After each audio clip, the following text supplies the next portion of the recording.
Une nourrice est allée s'occuper d'un garçon aveugle qui pleurait chaque fois que sa mère le tenait dans ses bras. Soupçonneuse, elle décida d'arriver plus tôt au travail et ce qu'elle vit que la mère faisait au garçon la poussa, désespérée, à appeler la police. Avant de commencer l'histoire, n'oubliez pas de laisser un like et de vous abonner à la chaîne pour voir plus d'histoires comme celle-ci. Carrie sentait le poids de tout sur ses épaules alors qu'elle arpentait, cette nuit-là, les rues silencieuses. La lumière jaunâtre des réverbères projetait des ombres allongées sur l'asphalte, et le froid mordant la faisait se recroqueviller dans son mince manteau, tentant d'ignorer le mal de tête pulsant derrière ses yeux.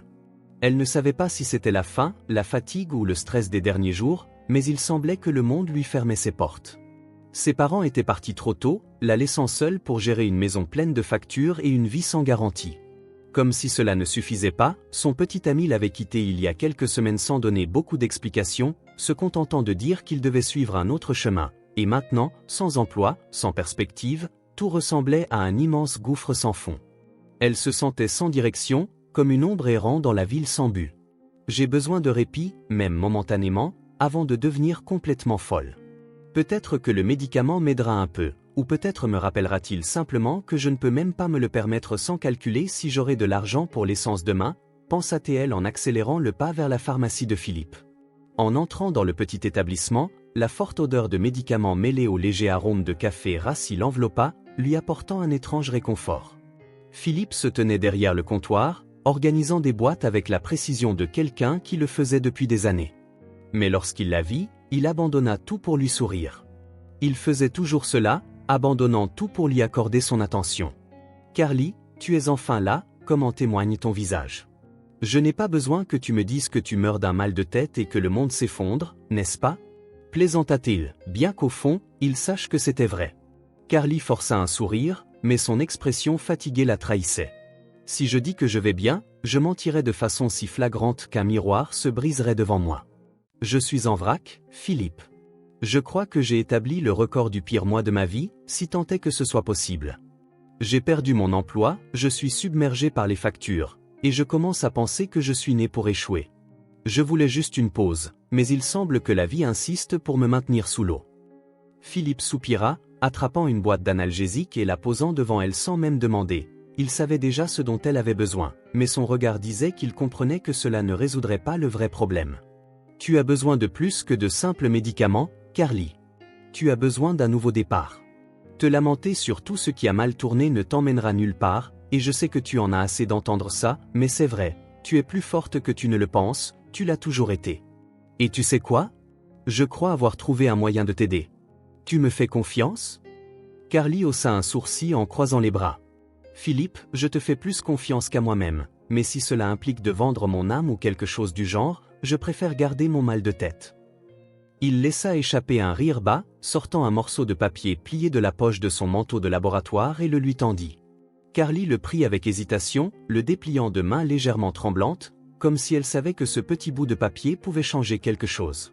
Ses yeux parcoururent rapidement les mots et son cœur fit un bond quand elle vit qu'il s'agissait de « nourrice recherchée pour enfants aveugles, travail à temps plein aux modalités à discuter, personnes intéressées, contactez Laris. » Pendant un instant, Carly resta silencieuse, relisant ces mots comme si elle pouvait en extraire un sens caché.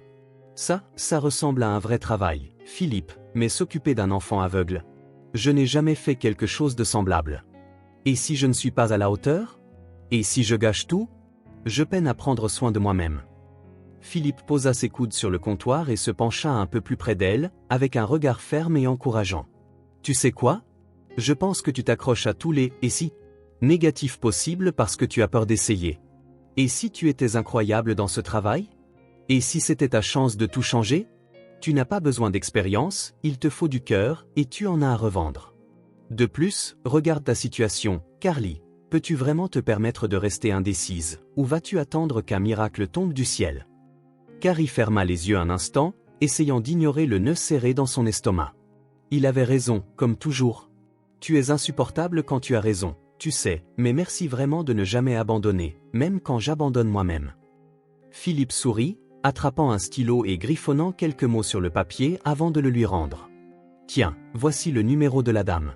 Tu pourras l'appeler quand tu seras prête, mais fais-moi une faveur, ne laisse pas la peur te paralyser. Appelle, ne serait-ce que pour entendre les détails, et tu décideras ensuite. Carly prit le papier, sentant le poids de la décision entre ses doigts. Elle ne savait toujours pas si elle était prête, mais elle savait qu'elle devait essayer. Si ça ne marche pas, je te promets de revenir ici et de te faire payer un tour de café pour noyer mon désespoir, mais si ça marche, peut-être que ce sera enfin ma chance de respirer. Carly serra le papier entre ses doigts en regagnant son domicile. Le froid de la nuit s'infiltrait à travers son mince manteau, mais ce n'était pas cela qui la faisait frissonner, c'était l'incertitude. Le numéro griffonné représentait une possibilité, une chance de sortir de l'impasse, mais il portait aussi le poids de l'inconnu. S'occuper d'un enfant aveugle, elle n'avait jamais rien fait de tel auparavant. Comment pouvait-elle garantir de ne pas tout gâcher? La porte du petit appartement s'ouvrit en grinçant, et le silence étouffé des lieux l'enveloppa comme un rappel cruel de sa solitude. Ed jeta les clés sur la table, jeta un dernier regard au bout de ce morceau de papier, puis le déposa à côté de l'évier. Il se sentait les épaules lourdes, comme s'il portait le monde entier, ses pensées se bousculant tandis qu'il fixait ce papier comme s'il détenait toutes les réponses dont il avait besoin. Le poids du silence dans la maison était étouffant et tout ce qu'il entendait, c'était son propre cœur battant, accéléré par le doute. Si je n'appelle pas, personne ne saura que j'existe, mais si j'appelle et que j'échoue, je ne serai qu'une autre erreur dans ma propre collection, se disait-il, tout en essayant de se défaire du poids de cette décision et de s'occuper de quelque chose de plus simple, la cuisine. Parce qu'au moins, c'était quelque chose qu'il savait faire. La cuisine était petite et les placards étaient usés, mais c'était le seul espace qui lui donnait encore un semblant de contrôle. Il saisit quelques légumes, un peu de riz, tout ce qu'il avait pour improviser un dîner. L'odeur de la nourriture chaude emplit bientôt l'air, apportant un réconfort passager. La faim le tenait, mais l'anxiété lui volait son appétit. Il se mit à remuer la casserole sans réelle intention de manger, les yeux fixés sur la flamme de la cuisinière, tentant de chasser ses pensées, mais cela ne fonctionnait pas. Le numéro, écrit à la hâte, restait là, dans la cuisine, tel un fantôme planant sur ses épaules. Il s'assit à la table et se força à prendre quelques bouchées, goûtant le repas mêlé à l'amertume de ses inquiétudes, tout semblait sans saveur, sans vie. Ses yeux se tournèrent de nouveau vers le papier, immobile sur le comptoir, comme s'il attendait de trouver du courage. Ce n'était qu'un simple morceau de papier, mais il semblait peser des tonnes. Si je me fais refuser, au moins j'aurai essayé. Mais et si je réussis, et que je n'arrive pas à gérer? Un enfant aveugle a besoin de bien plus que de la patience, et si je l'échoue? Ses doigts tambourinaient sur la table en bois, le son résonnant dans la pièce vide. Il repoussa l'assiette et se leva, sentant le poids de cette décision croître sur son dos. Il ne pouvait même plus manger correctement. Le canapé s'enfonça sous son corps fatigué quand il s'assit, le papier désormais entre ses doigts tremblants. Le téléphone était là, attendant d'être utilisé, mais il semblait plus lourd que jamais. À chaque seconde qui passait, la peur grandissait. S'il appelait et qu'il n'aimait pas ce qu'ils entendaient, s'il posait des questions auxquelles il ne pouvait répondre. Il ferma les yeux et prit une profonde inspiration. Il n'y avait plus de temps pour hésiter. Il attrapa son téléphone portable, composa le numéro et porta l'appareil à son oreille. Son cœur battait trop vite, la sonnerie dura de longues secondes, jusqu'à ce qu'une voix féminine, ferme et posée, réponde « Allô, qui est à l'appareil ?»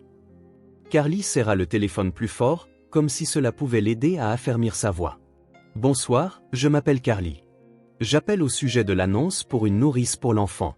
J'ai vu que vous cherchiez quelqu'un et j'aimerais en savoir plus sur le poste. » Les mots se précipitèrent, se chevauchant, comme si elle devait les dire avant que son courage ne s'évapore. La femme à l'autre bout prit un moment pour répondre, semblant réfléchir à l'appel. Le silence qui suivit fit serrer la poitrine de Carly. « Oui, j'embauche. Je m'appelle Laris. Avez-vous de l'expérience avec les enfants ayant des besoins particuliers ?» Carly déglutit fort. Elle ne pouvait pas mentir, la vérité était nue et brute. Pour être honnête, non, mais je suis prudente, responsable et j'apprends vite. J'ai vraiment besoin de ce travail et je suis prête à donner le meilleur de moi-même. Le silence à l'autre bout la fit suer de froid. Laris ne semblait pas convaincue et chaque seconde d'absence de réponse pesait sur son estime de soi. Puis, elle parla enfin. Il s'agit d'un rôle délicat. Mon fils n'a que 4 ans et est aveugle.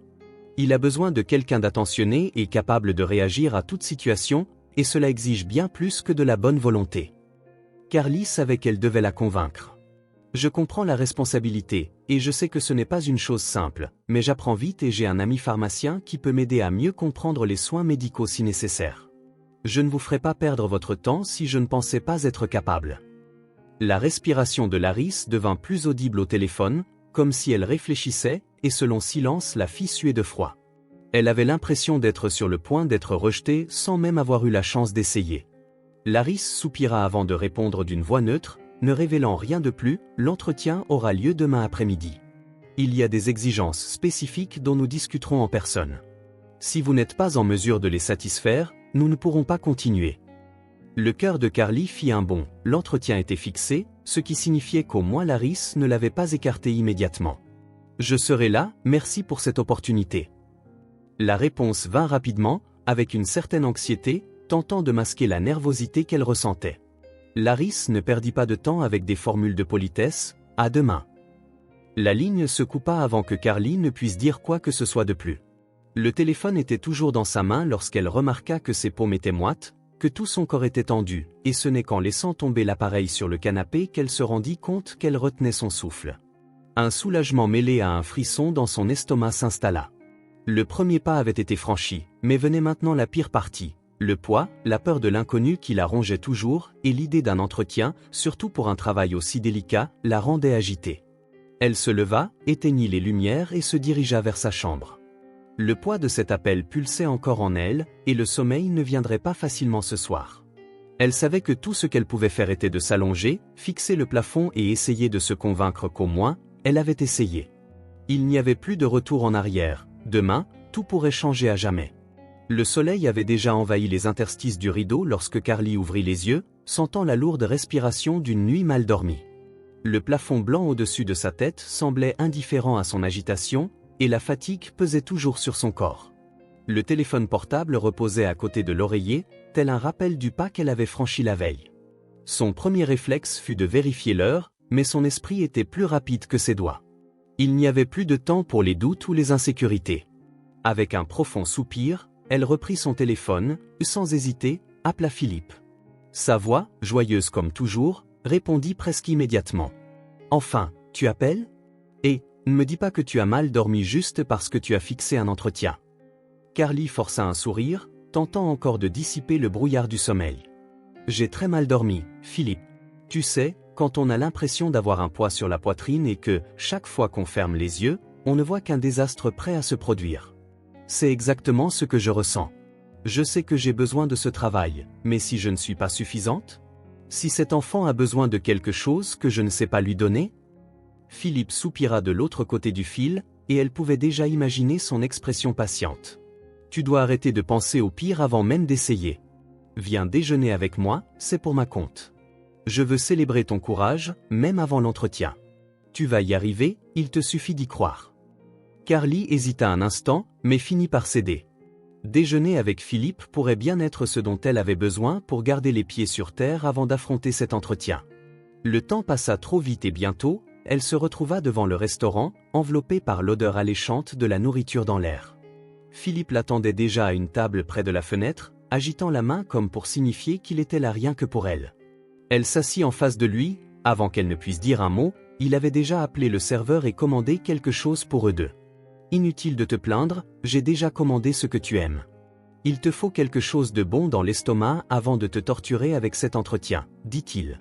Elle laissa échapper un rire faible, mais l'appréhension persistait, collée à sa peau. « J'aimerais être aussi enthousiaste que toi, Philippe, mais il me semble que quelque chose me dit que ça ne va pas marcher. Les exigences du poste sont trop spécifiques, ils veulent quelqu'un qui sait agir rapidement en cas d'urgence, qui possède une expérience dans le domaine de la santé. Je n'ai rien de tout cela, j'ai seulement mon besoin et ma volonté d'apprendre. » Philippe se pencha sur la table, croisant les bras, comme pour lancer une de ces leçons typiques de confiance en soi. « Penses-tu qu'en n'ayant pas de diplôme accroché au mur, tu ne puisses pas prendre soin de quelqu'un ? Prendre soin de quelqu'un, Carly, ce n'est pas seulement une question de connaissances techniques, c'est aussi une question d'instinct, de patience, de sensibilité. Tu possèdes tout cela, et ce qui te manque, tu l'apprendras. Maintenant, dis-moi, qui pourrait être plus dévoué que toi pour ce travail ? » La réponse, personne. Le plat arriva et elle essaya de manger, mais la nourriture lui semblait plus une obligation qu'un plaisir. Chaque bouchée était accompagnée d'une pensée anxieuse à propos de l'entretien, de la maison qu'elle n'avait même pas encore vue, du garçon qui ne savait même pas qu'elle existait. Philippe continua de parler, tentant de la distraire, mais, aussi habile qu'il fût, le sentiment qu'elle s'apprêtait à se lancer dans quelque chose de trop grand pour elle ne la quittait pas. Lorsque le déjeuner prit fin, Carly se retrouva debout sur le trottoir, prit une profonde inspiration et examina le chemin qu'elle devait suivre. « Merci pour ça, Philippe. Je sais que tu penses que je suis forte, mais je tremble à l'intérieur. Si cet entretien se passe mal, je crains que mon monde ne s'effondre complètement. » Philippe lui sourit, lui donnant une petite tape amicale sur le bras. « Ça va marcher, mais si ce n'est pas le cas, nous trouverons autre chose. Tu n'es pas seule, Carly. » Ces mots résonnèrent dans son esprit alors qu'elle reprenait sa route.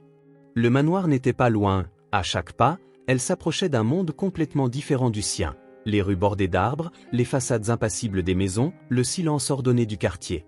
C'était une réalité tout autre. Elle s'arrêta devant le portail en fer forgé orné, prit une profonde inspiration et appuya sur l'interphone. Un long silence suivit avant qu'une voix féminine ne se fasse entendre à travers le haut-parleur. « Oui ?» Carly se racla la gorge, tentant de garder sa voix stable. « Je m'appelle Carly. J'ai pris rendez-vous pour un entretien avec Madame Laris pour le poste de nourrice. » Il y eut une pause, puis le portail commença à s'ouvrir lentement.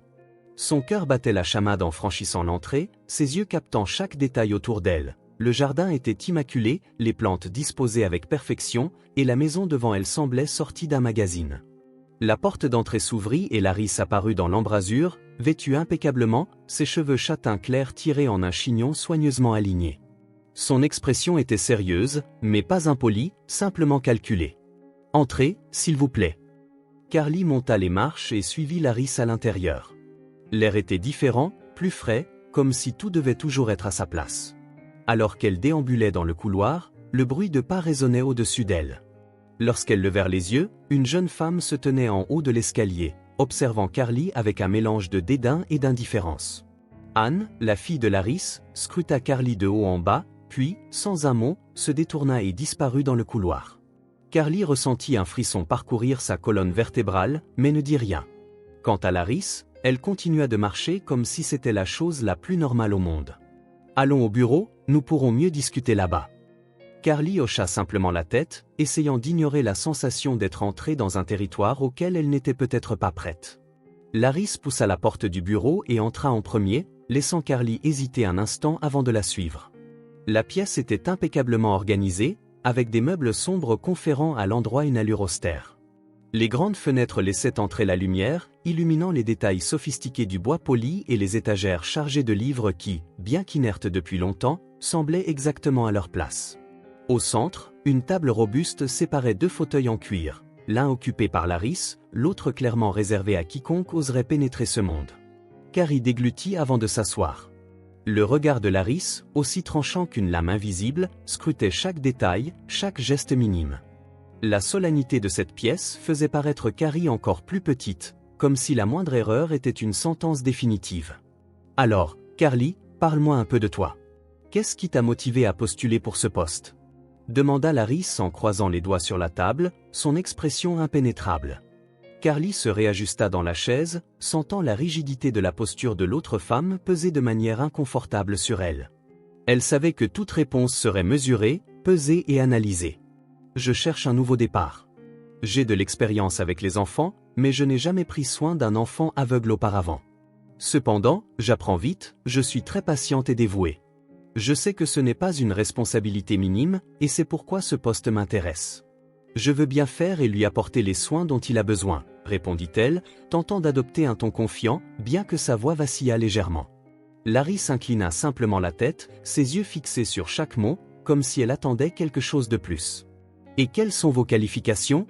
Avez-vous déjà été confronté à une situation d'urgence ? Avez-vous une expérience dans le domaine médical ou en premier secours ?» poursuivit-elle, son ton demeurant impassible. Carly hésita un instant, elle s'attendait à ce genre de questions. Mais le sentiment d'être sur le point de décevoir Laris se faisait de plus en plus réel. « Je n'ai aucune formation dans le domaine de la santé, si c'est ce que vous demandez, mais je suis très attentive et prudente. Je sais comment m'occuper des enfants, et je suis très responsable. Si quelque chose arrivait, j'agirais rapidement et appellerais immédiatement à l'aide, » dit-elle en cherchant à soutenir le regard de la femme en face d'elle. Laris ne réagit pas immédiatement, Elle prit simplement une profonde inspiration et croisa les bras, regardant Carly avec un mélange de surprise et d'irritation à peine voilée. Vous ne connaissiez vraiment pas les exigences, car ce poste exige que la nourrice dorme ici pendant la semaine en plus d'avoir une connaissance avérée dans le domaine de la santé. Comment espériez-vous être embauché sans remplir ces critères ? Demanda-t-elle, sa voix teintée d'incrédulité. Le ventre de Carly se noua. Elle ignorait que personne n'avait mentionné ces exigences dans l'annonce. Philippe n'en avait rien dit non plus. Cela signifiait-il qu'il y avait une erreur ou que quelqu'un avait délibérément omis cette information ? Je n'en avais aucune idée, murmura Carly, sentant le sol se dérober sous ses pieds, tandis que sa poitrine se serrait d'un mélange d'embarras et d'indignation. Si j'avais su que c'étaient les exigences, je ne serais pas venu. Je ne veux faire perdre de temps à personne, surtout pas le mien, mais l'annonce que j'ai vue n'en parlait pas, alors je n'ai pas postulé, sachant que je ne remplissais pas les critères. Laris fronça les sourcils, visiblement surprise par cette réponse, ses yeux se plissant un instant comme pour traiter l'information. Avant même qu'elle ne puisse parler, la porte du bureau s'ouvrit brusquement. Anne entra, son regard perçant se dirigeant directement vers Carly, comme si elle savait déjà exactement ce qui se passait. Son attitude exsudait le dédain, ses bras croisés trahissant une impatience manifeste. Une autre qui n'est pas faite pour ce travail, maman, lança-t-elle, sans même tenter de masquer son irritation, comme si cette situation n'était qu'une autre déception prévisible. Cela fit monter un malaise grandissant en Carly. Laris poussa un lourd soupir et passa ses mains dans ses cheveux, affichant une frustration visible. « Cela ne te regarde pas, répliqua-t-elle.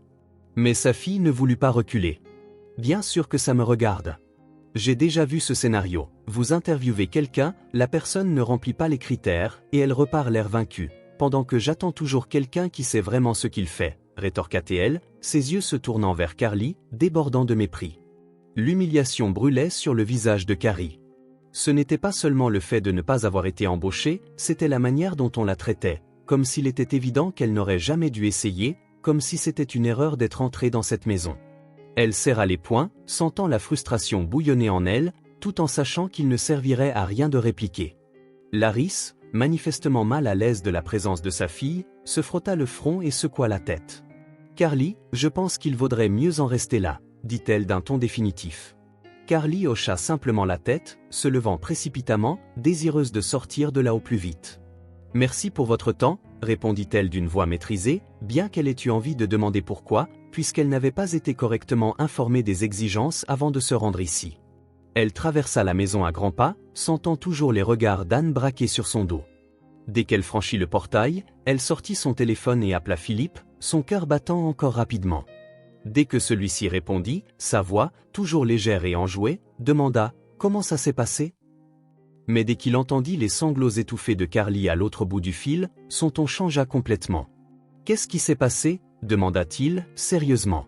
Carly déglutit fort, tentant de ne pas s'effondrer sur le champ. « Philippe, ils ne m'ont pas embauché. Au pire, je n'aurais jamais dû y aller. L'annonce que tu m'as donnée ne disait rien à propos du fait de devoir dormir sur place ou d'avoir une expérience médicale, mais quand je suis arrivé, voilà les exigences. » Laris était furieuse que j'ai postulé sans le savoir, et sa fille m'a regardé comme si j'étais une blague, comme si je ne valais rien, laissa-t-elle échapper, la voix brisée. Le silence de Philippe ne dura qu'une seconde avant qu'il ne laisse échapper un signe d'incrédulité. « Attends, comment l'annonce ne précisait-elle pas cela ? Je l'ai eu directement de la source. C'est très étrange, Carly. Quelqu'un a fait ça exprès. » Son cœur se mit à battre la chamade. Cette possibilité ne lui avait pas encore traversé l'esprit, mais maintenant que Philippe l'évoquait, tout prenait sens. Mais pourquoi ? Que gagnerait-on à lui faire perdre son temps ? Philippe soupira. Je ne sais pas, mais je ne pense pas que ce soit une simple erreur. Il y a quelque chose qui cloche dans cette histoire, et je crois que tu viens de te retrouver impliqué dans quelque chose de plus grand que ce que tu imagines. L'après-midi tomba sur le manoir, teintant les murs de nuances dorées, tandis que les rayons du soleil filtraient à travers les lourds rideaux de la chambre d'Anthony. Le garçon était assis sur le tapis moelleux, ses petits doigts explorant les textures des blocs de construction éparpillés autour de lui. Ses yeux, vides face au monde, fixaient le néant, mais son expression était concentrée, comme si, dans son esprit, il pouvait voir quelque chose que les autres ne voyaient pas. Les sons étaient sa boussole. Il entendait le bruissement des arbres dehors, l'écho lointain des pas des domestiques à l'étage inférieur, et surtout, la respiration de sa sœur Anne, assise à ses côtés. Comme toujours, elle était là, comme elle l'avait toujours été, et pour lui, cela signifiait qu'il était en sécurité. Pose celui-ci ici, dit Anne, prenant un des blocs et guidant ses petites mains. Sa voix était douce, mais portait une fermeté presque possessive. Voilà, comme ça, tu deviens vraiment doué. Tu sais, si tu continues ainsi, tu pourras bientôt construire tout seul. Anthony pressa le bloc contre l'autre pièce, esquissant un léger sourire, comme si cette simple réussite était un trophée. Et pourquoi je ne peux pas voir, sortit-il, dans un murmure enfantin, mais chargé d'un poids écrasant. Il savait qu'il ne pouvait pas voir, il savait que quelque chose était différent chez lui par rapport au reste du monde, mais il ne comprenait toujours pas pourquoi. Anne soupira en repoussant ses longs cheveux sur son épaule. C'était toujours difficile quand Anthony posait ce genre de questions, mais elle avait appris à y répondre. Anthony, tu es tombé, tu te souviens, et quand tu t'es réveillé à l'hôpital, tu ne pouvais plus voir. C'est de sa faute. Cette déclaration fut prononcée sans hésitation, comme une vérité absolue déversée dans les oreilles de son frère, sans aucune place pour la contestation. Anthony fronça les sourcils, serrant les blocs dans ses petites mains, comme s'il assimilait cette information. Il ne se souvenait pas de la chute, ni de l'hôpital, mais il se rappelait des voix, de la peur, de la douleur dans son petit corps et de l'absence de lumière quand tout s'était arrêté. Sa sœur disait toujours que sa cécité avait quelqu'un à blâmer. « Maman ne voulait pas me faire de mal », marmonna-t-il, incertain, sa voix à peine audible tant il était jeune. Anne laissa échapper un bref rire humoristique. « Vouloir ne signifie rien, Anthony. On était censé prendre soin de toi, mais ce n'est plus le cas. Maintenant, il n'y a que toi et moi, et je prendrai toujours soin de toi. » Pendant ce temps, dans le salon, Larry arpentait la pièce, l'irritation se lisant dans chacun de ses gestes. Le 10e appel téléphonique se termina par un « malheureusement, je ne remplis pas les exigences » qui résonna dans son esprit tel un affront. Aucun des candidats qu'elle avait rencontrés n'était adapté pour le poste, aucun n'avait l'expérience nécessaire, aucun ne savait comment gérer les urgences, aucun ne pouvait assumer correctement la responsabilité de s'occuper d'Anthony. Comment, après tant d'entretiens, n'avait-elle toujours pas trouvé quelqu'un de compétent?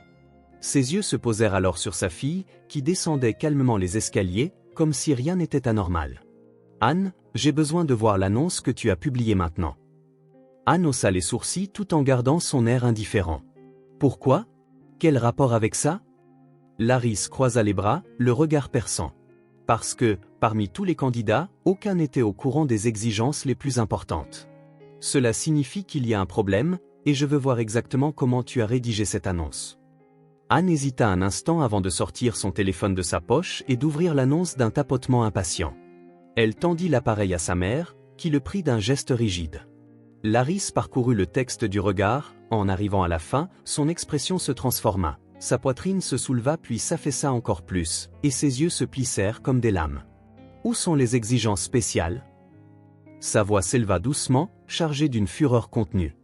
Anne détourna alors le visage, évitant son regard, mais garda son expression impassible. « J'ai retiré cette partie. » Larry a claqué le téléphone sur la table avec force, faisant résonner le bruit dans toute la pièce. Tu as fait ce que le ton froid a provoqué, même l'un des domestiques passant dans le couloir s'est contracté et a accéléré le pas. J'ai enlevé les exigences, car si j'avais tout inclus, personne n'aurait postulé. Maman, et regarde, même ainsi, aucun d'eux n'était adapté. Si j'avais inclus tout, peut-être que personne ne se serait même présenté à l'entretien. Larry sentit un nœud se former dans sa gorge. Sa fille avait manipulé l'information sans même la consulter. Comment pourrait-elle trouver la bonne personne si les candidats ne savaient même pas pourquoi ils postulaient? Elle ferma les yeux en se massant la tempe. Tu ne comprends pas la gravité de ce que tu as fait. Comment puis-je trouver quelqu'un de qualifié si les personnes qui se présentent n'ont pas les qualifications nécessaires? Comment puis-je avoir confiance qu'une personne sera capable de s'occuper d'Anthony si elle ne savait même pas pourquoi elle postulait? Anne haussa les épaules, ne montrant aucun remords. Tu compliques les choses. Au final, nous pouvons toujours former quelqu'un. Je voulais juste avoir des options. Larry souffla, sentant son épuisement mental s'ajouter à son indignation. Ce n'est pas un homme gai, tu penses aider, mais tu ne fais que retarder tout en haut. Anthony laissa tomber les blocs et se tourna vers sa sœur, lui tenant le bras avec ses petites mains. Pourquoi ne prends-tu pas soin de moi, Anne? Je n'ai besoin de personne d'autre. Dit d'un ton naïf avec une sincérité palpable, car pour lui, sa sœur suffisait. Anne sourit en caressant les cheveux doux de son frère. Parce que maman ne veut pas que nous soyons seuls, elle pense que je suis trop jeune pour m'occuper de toi toute seule. Anthony fronça les sourcils, la confusion se mêlant au désir d'être seul avec elle. Mais je t'aime, toi seulement, je ne veux personne d'autre. Anne soupira, mais garda une voix douce. Je sais, Anthony, mais parfois nous n'avons pas le choix, là-bas. Laris passa la main dans ses cheveux en essayant d'organiser ses pensées, elle ne pouvait plus perdre de temps, ne pouvant plus compter sur des tentatives ratées. Maintenant, je vais corriger cette erreur immédiatement, déclara-t-elle d'une voix chargée de détermination, se retournant sans laisser place à plus de discussions et quittant la pièce, laissant Anne seule.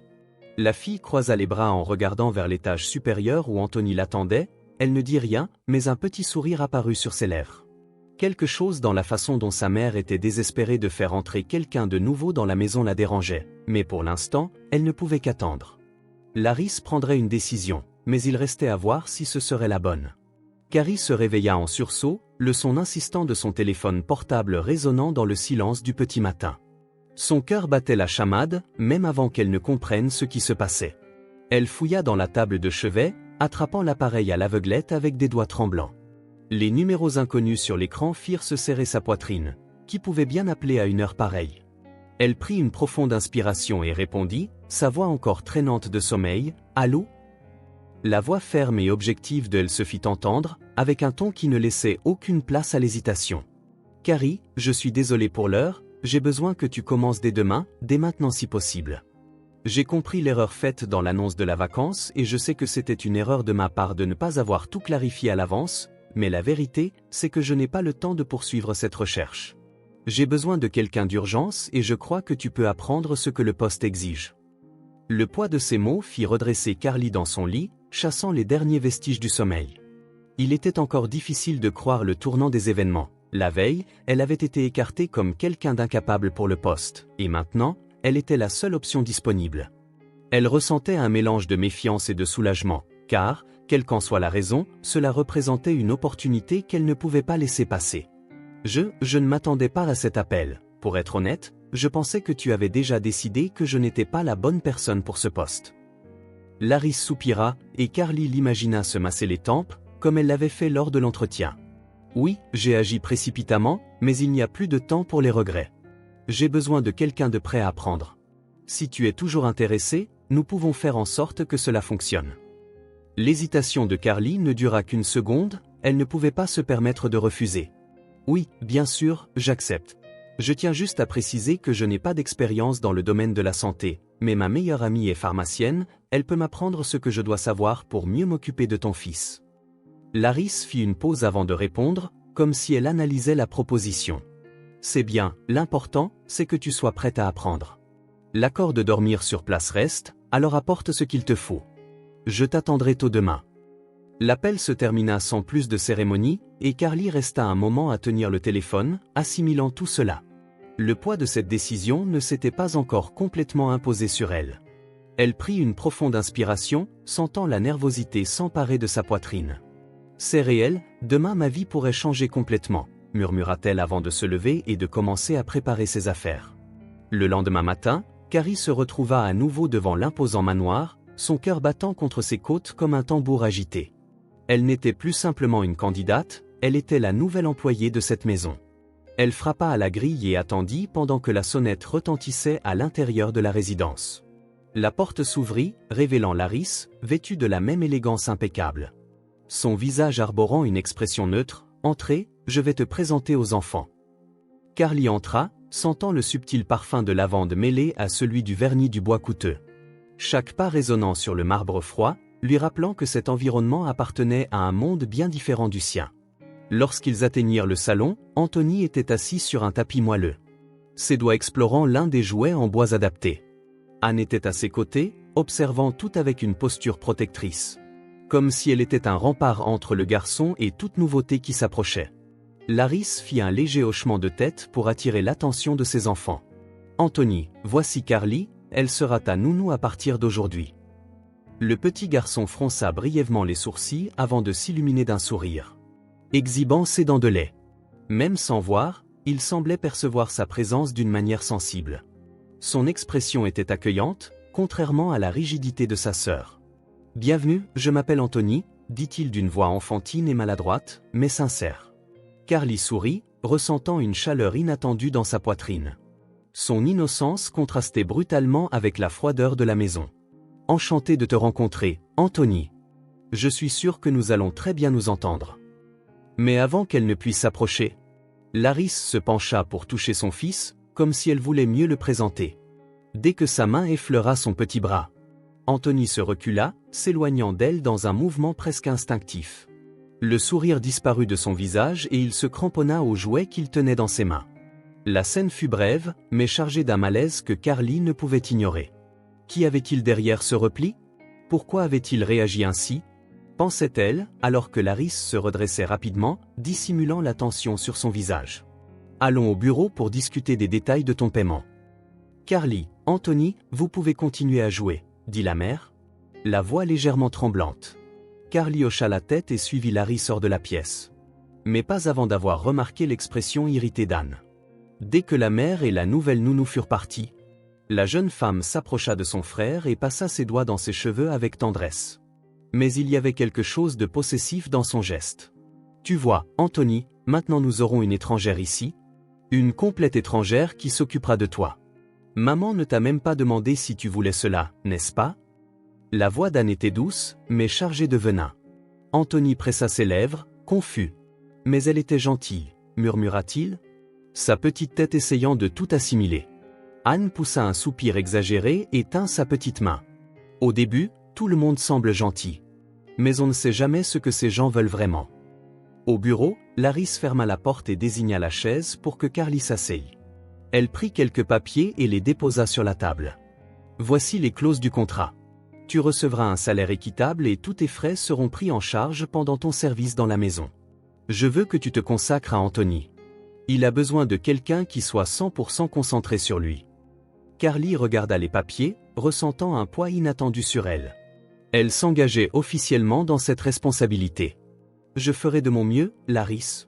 Mais puis-je te demander une chose? Pourquoi Anthony semble-t-il avoir peur de toi? Laris se pinça les lèvres et détourna le regard, prenant quelques secondes pour répondre. C'est compliqué. Il est trop jeune pour comprendre. Mais je l'ai laissé tomber, et je pense qu'il ne m'a jamais pardonné cela. Le silence qui suivit était dense, chargé d'implications. Carly sentit un frisson parcourir sa peau. Il y avait bien plus dans cette maison qu'elle ne l'avait imaginé.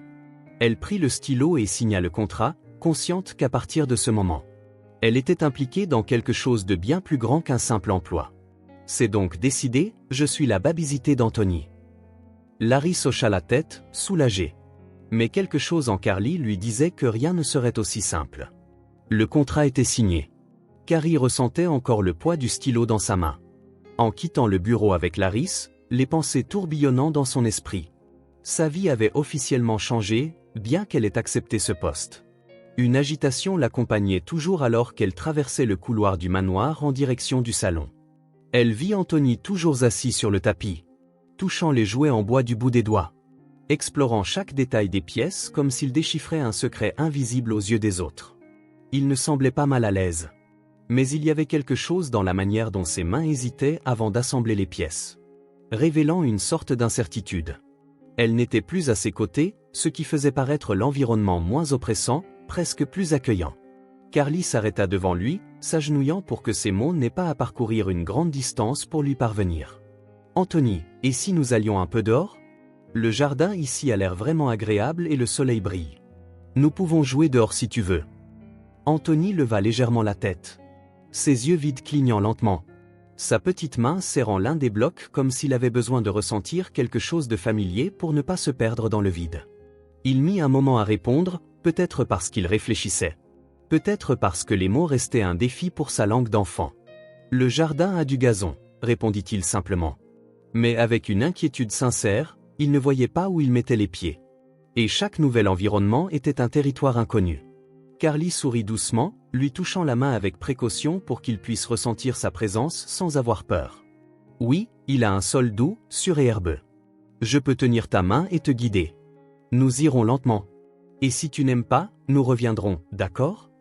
Anthony resta silencieux quelques secondes, comme s'il essayait de décider s'il pouvait lui faire confiance. Puis il poussa un bref soupir et hocha la tête. « D'accord, allons-y. » Elle l'aida à se lever, ses mouvements étant prudents pour qu'il se sente en sécurité. Ses pas étaient courts et hésitants. Mais Carly était là, le guidant patiemment. Décrivant le chemin, le prévenant des marches et des petites imperfections du sol. Lorsqu'ils atteignirent le jardin, Anthony hésita avant de laisser échapper un petit sourire. En ressentant le contact de l'herbe sous ses pieds, il se pencha et passa ses mains sur le sol, ressentant la texture douce des feuilles entre ses doigts. « Tu aimes ici ?» demanda Carly en l'observant avec curiosité. Anthony hocha légèrement la tête, se frottant les mains dans la terre, explorant l'endroit. « Ça sent bon, c'est chaud, » dit-il. Sa parole hachée mais pleine de vérité. Elle sourit, s'asseyant à côté de lui. Le jardin du manoir était spacieux et bien entretenu. Les plantes disposées avec précision formant des allées presque parfaites. Mais Carly se moquait de la beauté planifiée de cet endroit. Ce qui importait, c'était ce moment de calme, d'Anthony se permettant de ressentir l'environnement, sans la pression invisible qui semblait toujours l'entourer à l'intérieur de la maison.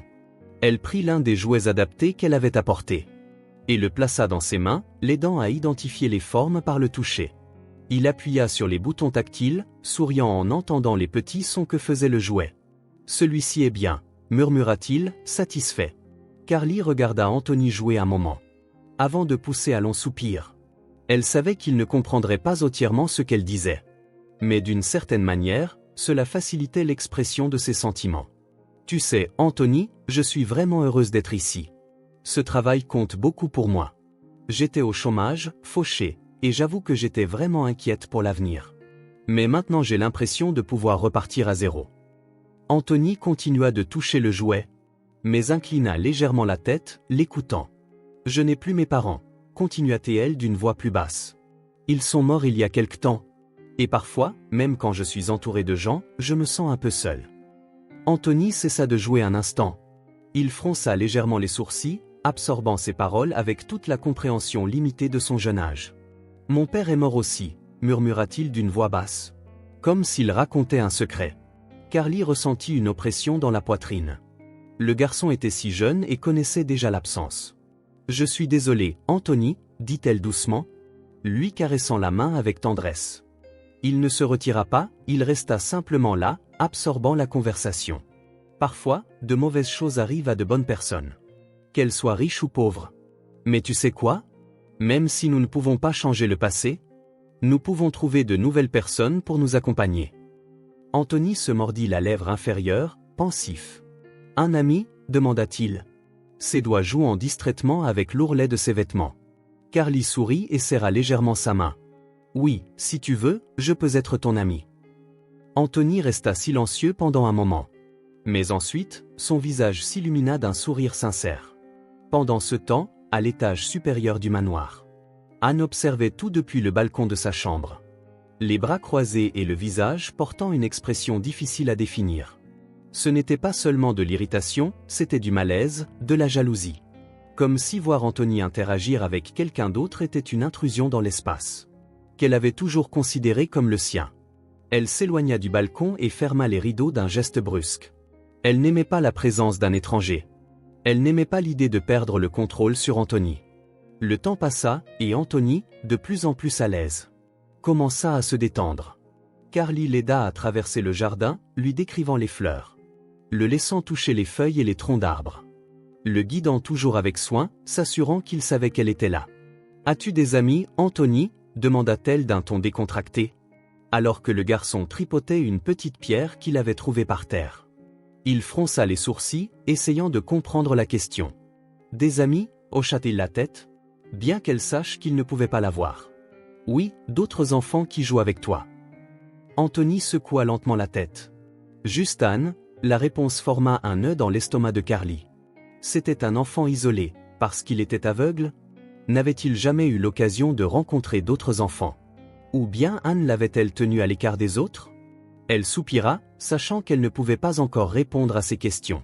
« Donc, à part ta sœur, tu as maintenant une autre amie, moi. » Anthony sourit, à cet instant, car il sut que, peu importe les défis que cette maison apporterait, elle ne laisserait pas ce garçon se sentir seul. Et quelque part en elle, elle savait que cela ne plairait pas du tout à Anne. La nuit s'installa sur le manoir d'une manière silencieuse et imposante. enveloppant chaque recoin de la maison d'un calme inquiétant. Carly sentit la fatigue peser sur ses épaules en descendant les couloirs en direction de sa chambre. Mais elle resta néanmoins alerte. Après une journée intense passée aux côtés d'Anthony, apprenant à gérer ses besoins et percevant l'atmosphère chargée de tension dans cette maison, elle savait que son aventure ne faisait que commencer. Laris venait de rentrer du travail, avant même d'enlever ses chaussures. Elle appela Carrie pour lui donner quelques instructions concernant la routine nocturne. « Je veux que tu restes en attente au cas où Anthony aurait besoin de quelque chose. Mais pour l'instant, tu peux te reposer. Il sera avec Anne ce soir, comme d'habitude. » dit-elle en se massant la tempe, comme pour chasser une présence invisible. Carrie hocha la tête, mais ne put s'empêcher de remarquer la manière dont Laris semblait toujours hésiter. En évoquant le nom de son fils, il y avait une barrière, quelque chose d'inachevé qui se manifestait. Par de petits gestes dans la façon dont Anthony réagissait à sa présence. Et la preuve la plus évidente de cela se produisit quelques minutes plus tard. Lorsque Laris monta dans la chambre du garçon pour lui donner son médicament. Dès qu'elle entra, Anthony se recroquevilla dans le coin du lit, serrant les poings sur la couverture comme s'il savait que sa mère était là. Avant même d'entendre sa voix, son petit corps se raidit et sa respiration devint saccadée. Un réflexe automatique face à quelque chose que Carrie ne comprenait toujours pas entièrement. « Anthony, il est temps de prendre ton médicament, » dit Laris, essayant de garder une voix neutre. Mais il ne bougea pas, il resta simplement là, immobile, comme s'il attendait qu'elle disparaisse. Face à cette réaction, Laris prit une profonde inspiration et tendit la bouteille à Anne, qui prit le médicament sans hésiter, comme toujours. « Tu t'en charges, » murmura-t-elle avant de partir, ne laissant derrière elle qu'un silence dense. Anne s'assit au bord du lit de son frère et ouvrit calmement la bouteille, versant la dose appropriée dans la cuillère. Anthony, contrairement à avant, accepta sans poser de questions, avalant le liquide sans hésiter et murmurant même un merci. Il lui faisait confiance, et cela se voyait à travers ses petits gestes. Anne caressa ses cheveux, après quelques minutes, quitta la pièce avec une expression satisfaite, comme s'il s'agissait d'une victoire invisible. Pendant ce temps, Carrie était déjà dans sa chambre, assise sur le lit, tenant son téléphone portable entre ses doigts. Elle avait besoin de parler à Philippe, de lui raconter tout ce qui s'était passé ce jour-là. Elle appela et n'attendit que 2 sonneries avant d'entendre la voix enjouée de son ami. « Alors, comment s'est passée ta première journée dans ton nouveau travail ?» Carrie sourit, mais son esprit était encore submergé par tout ce qu'elle avait vu. C'était intense. « Philippe, le garçon est adorable, très gentil. Mais il y a quelque chose qui cloche dans cette maison. Il ne semble pas aimer sa mère. Je veux dire, ce n'est pas juste une crise d'enfant, tu sais. C'est comme s'il avait peur d'elle. » À l'autre bout du fil, Philippe resta silencieux quelques secondes. Avant de répondre, « C'est étrange. Les enfants peuvent prendre leur distance par rapport à leurs parents pour diverses raisons. Mais avoir peur, ce n'est pas normal. As-tu remarqué quelque chose qui explique cette réaction ?» Carrie soupira, se remémorant les moments où elle avait vu Anthony blotti devant Laris. « Je ne sais pas, Philippe. La seule chose que je sais, c'est qu'il se sent en sécurité auprès de sa sœur. Et elle semble aimer renforcer cela chaque fois qu'elle le peut. J'ai vu comment elle se comporte, et c'est comme si elle voulait le garder uniquement pour elle. » Philippe laissa échapper un son pensif, comme s'il analysait la situation. « Fais attention, Anne, Carrie. Si elle a vraiment ce besoin de contrôler son frère, elle pourrait finir par te percevoir comme une menace. Et si c'est le cas, je ne serais pas étonné qu'elle essaie de te mettre de côté d'une manière ou d'une autre. » Carrie avala difficilement, sentant le poids de ses mots. Elle avait déjà remarqué l'hostilité de la jeune fille. Mais entendre Philippe l'exprimer à haute voix rendait tout cela encore plus réel. « Penses-tu qu'elle pourrait manipuler le garçon ?» Philippe soupira. « Je ne peux rien affirmer, mais tu dois rester vigilante. Anne pourrait lui mettre des idées en tête. Peut-être est-ce elle qui lui fait avoir cette image de sa mère. Cela expliquerait pourquoi Anthony se sent si en sécurité avec elle et pas avec Laris. » Cette possibilité fit frissonner Carrie. Était-il possible qu'une adolescente influence autant l'esprit d'un si jeune garçon? Anne était-elle responsable de cette distance entre mère et fils, et si oui, pourquoi? Philippe rompit de nouveau le silence. « Il y a une chose de plus que tu dois découvrir. Sais-tu exactement ce qui est arrivé à Anthony? Comment est-il devenu aveugle ?» Carrie cligna des yeux, surprise par la question. Jusqu'à cet instant, elle ne s'était pas arrêtée pour réfléchir aux détails de l'histoire. Elle savait qu'il était tombé, qu'il y avait eu un accident.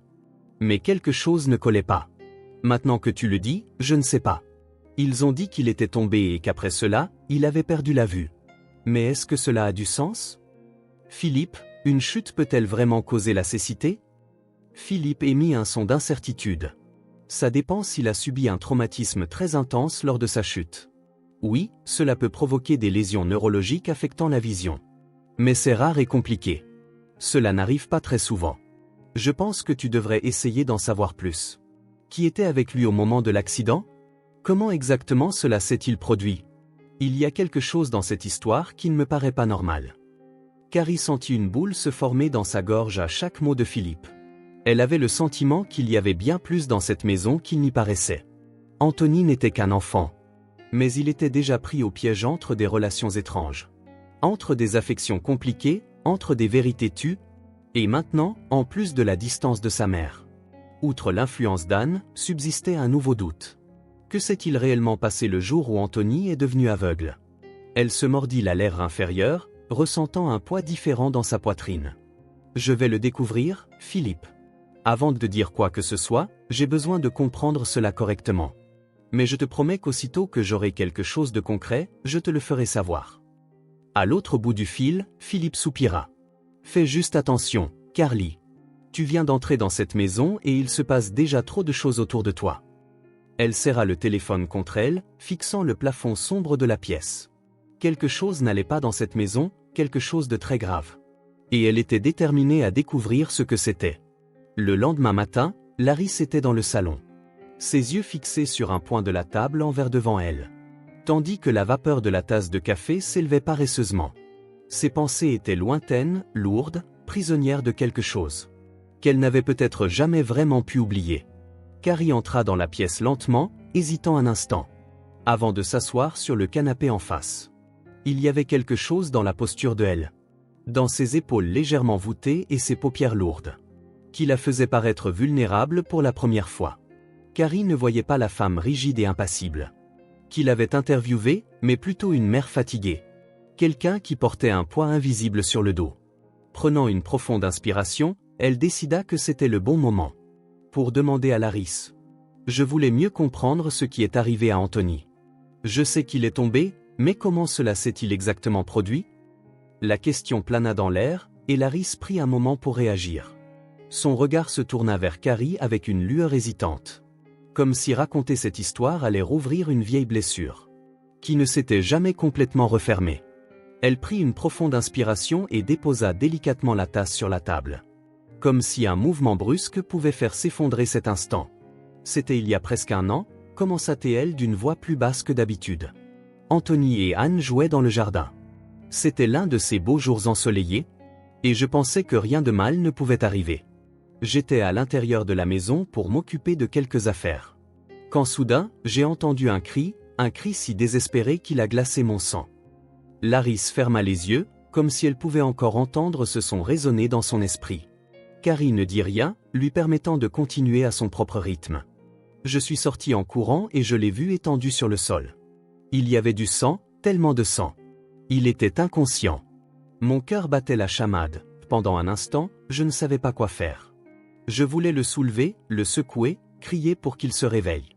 Mais j'étais paralysé jusqu'à ce qu'Anne me prenne le bras. Et me dise de me calmer. Carrie fronça les sourcils, percevant quelque chose d'étrange dans cette affirmation. Anne était là tout le temps. Laris hocha la tête en se massant les tempes. Oui, elle jouait avec lui, ou du moins c'est ce que je pensais. Mais quand tout s'est passé, elle ne sut pas comment réagir. Elle est restée là, à me regarder. Attendant que je passe à l'action, et moi, j'ai gelé. Carrie ressentit un frisson. Quelque chose dans la façon dont Laris le racontait semblait faux, incomplet. Mais comment est-il tombé exactement? S'est-il pris les pieds? Était-ce un accident? Laris ferma les yeux un instant. Son expression devenant sombre. Nous ne l'avons jamais su avec certitude. Il n'y avait rien sur quoi il aurait pu trébucher. Et l'herbe n'était pas un endroit où il aurait pu se blesser aussi gravement. Le médecin a dit qu'il aurait pu tomber d'une hauteur. Mais je ne sais pas. Je sais seulement que, lorsque nous l'avons emmené à l'hôpital, il était trop tard.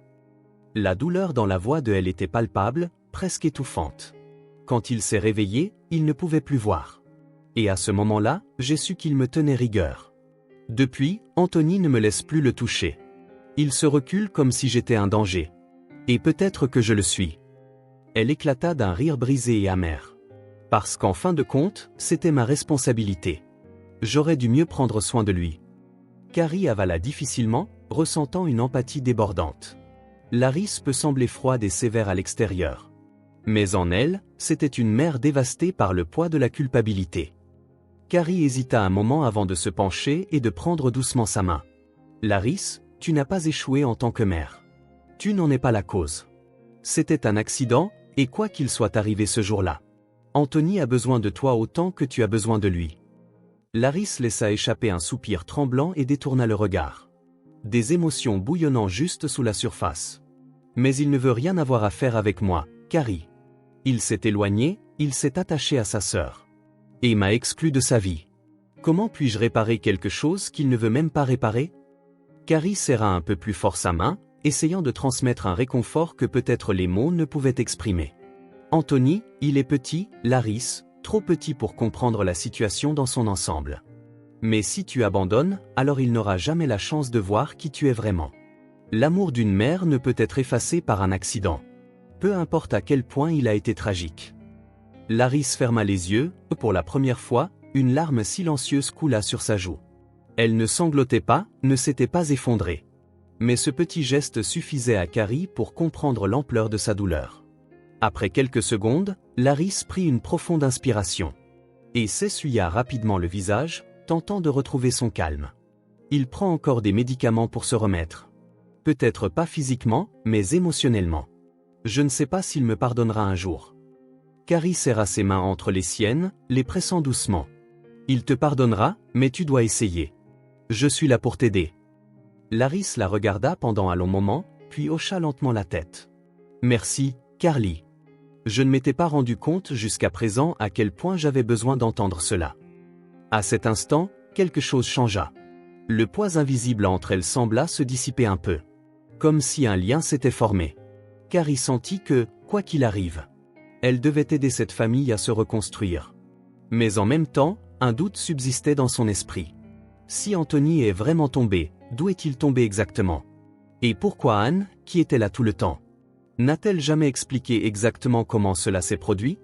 Elle ne dit rien, mais elle savait qu'elle finirait par le découvrir tôt ou tard.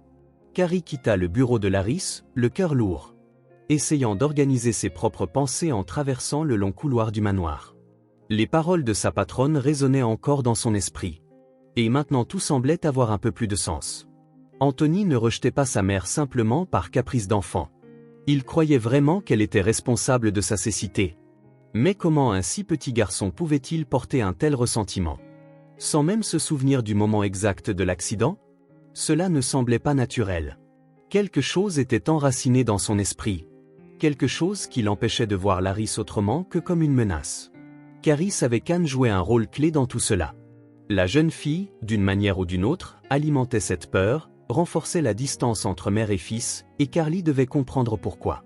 Ce jour-là, elle décida d'essayer d'adoucir, ne serait-ce qu'un peu, cette relation. Dès qu'elle trouva Anthony dans le jardin en train de jouer avec ses jouets adaptés, elle s'assit à côté de lui, d'un ton désinvolte, commença à parler de Laris. « Tu sais, Anthony, ta maman tient énormément à toi, elle m'a dit qu'elle aimait être proche de toi, te serrer dans ses bras, pouvoir prendre soin de toi comme avant. » Le garçon fronça les sourcils, ses petits doigts effleurant le jouet sans vraiment prêter attention. « Maman, c'est mauvais. » La réponse brève et directe fit mal au cœur de Carrie. Elle garda un ton léger, essayant de l'amener sur une autre voie de réflexion. « Mais pourquoi penses-tu cela? Qu'a-t-elle fait exactement pour mériter d'être mauvaise? » Anthony resta silencieux. Il ne pouvait répondre. Carly réalisa alors qu'il n'avait peut-être pas sa propre justification, juste quelque chose qui lui avait été répété tellement de fois que c'était devenu une vérité absolue. La journée se poursuivit, Carly insistant subtilement, essayant de faire voir Laris à Anthony différemment, mais il répétait sans cesse la même phrase chaque fois que le sujet était abordé, comme si elle était gravée en lui, sans possibilité d'être remise en question par la suite. Pendant qu'il jouait dans le salon, Anthony se tourna vers Carly et lui prit la main avec ses petits doigts affamés. Sa voix était basse, quelque peu empourprée, mais pleine de besoin. Carrie sourit et se leva. Va manger quelque chose, puis demande à ta maman de te préparer quelque chose de bon. Aussitôt ces mots prononcés, Anthony cessa de sourire. Il sembla hésiter et sa posture devint plus rigide. Toujours, Carrie tint sa main et commença à le guider vers la cuisine.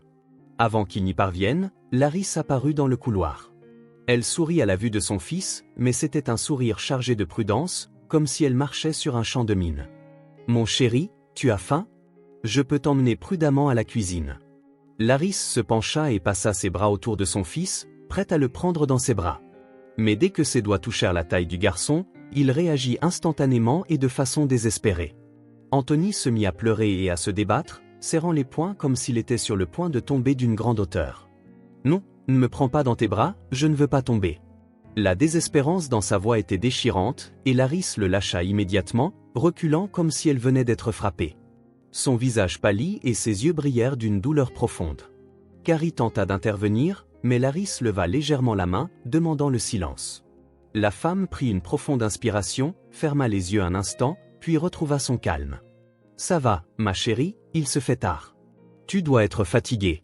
Va te reposer, tu pourras rentrer et revenir seulement lundi. » Son ton n'était pas tranchant, mais portait une lassitude évidente, comme si cet épisode avait drainé le reste de son énergie.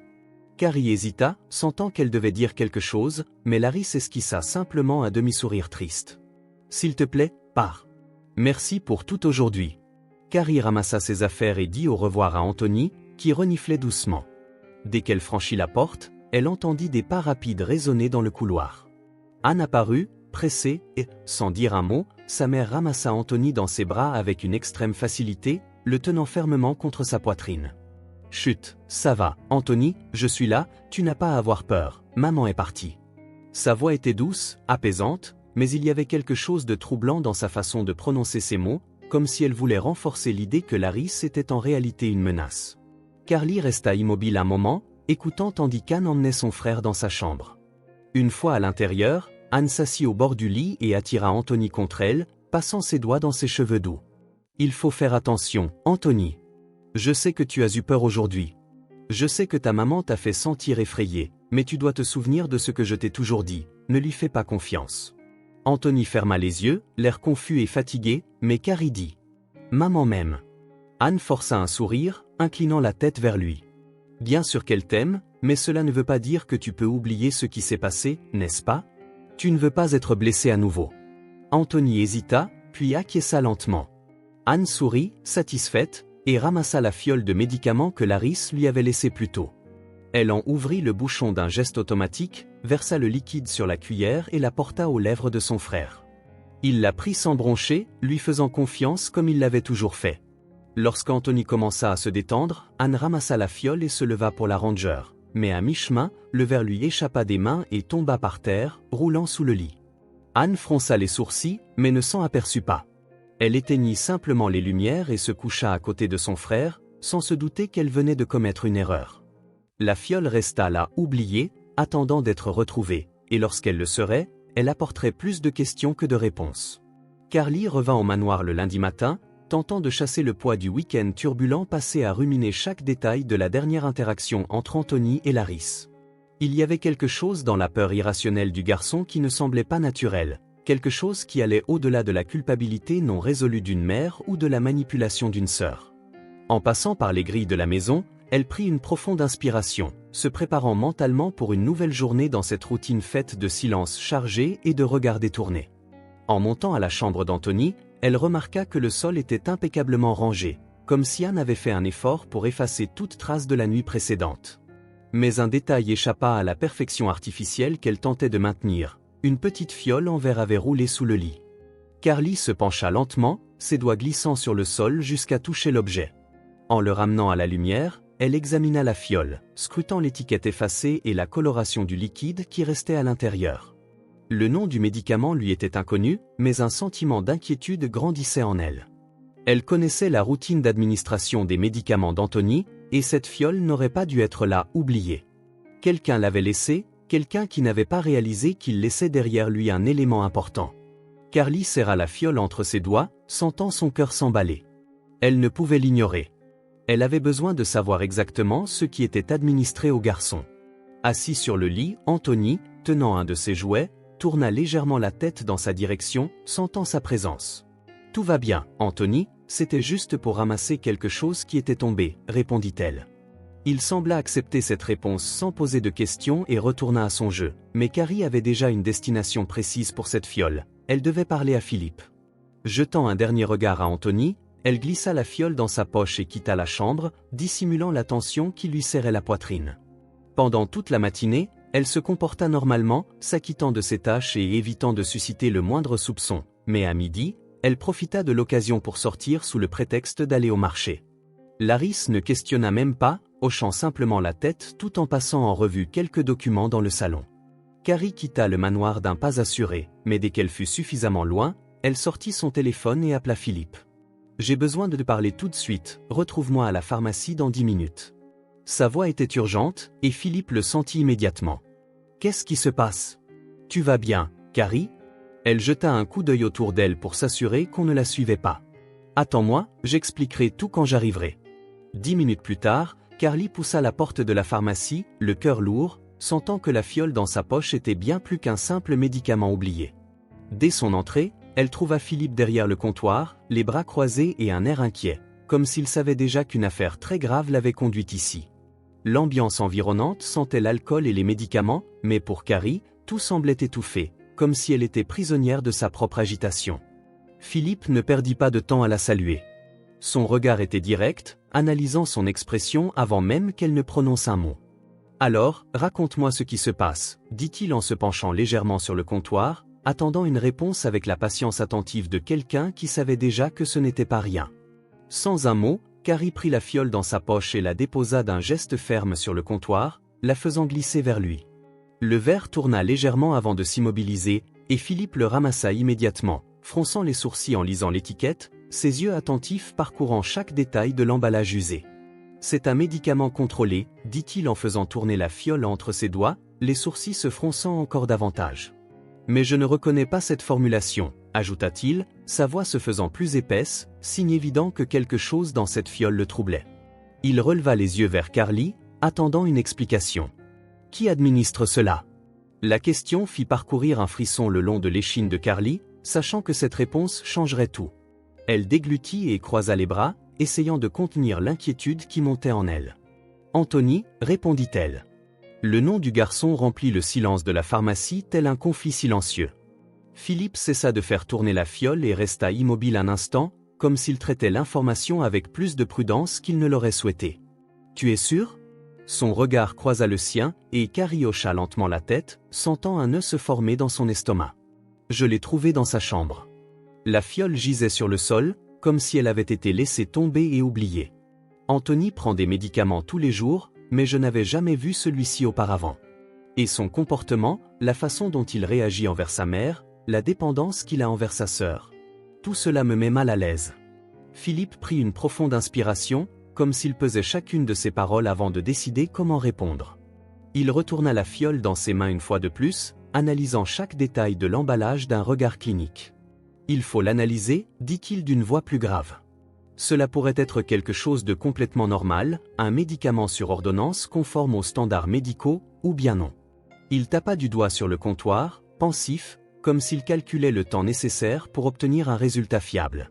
« Il me faudra quelques jours pour avoir une réponse certaine, mais je te promets que je découvrirai ce qu'il y a dedans. » Carrie mordit sa lèvre inférieure, sentant l'anxiété grandir en elle. « Le pire, c'est de ne pas savoir. Le pire, c'est d'imaginer des possibilités sans aucune certitude. Philippe, je ne sais pas pourquoi, mais quelque chose me dit qu'il y a très mauvais quelque chose là-dedans, » avoua-t-elle, sa voix chargée d'inquiétude.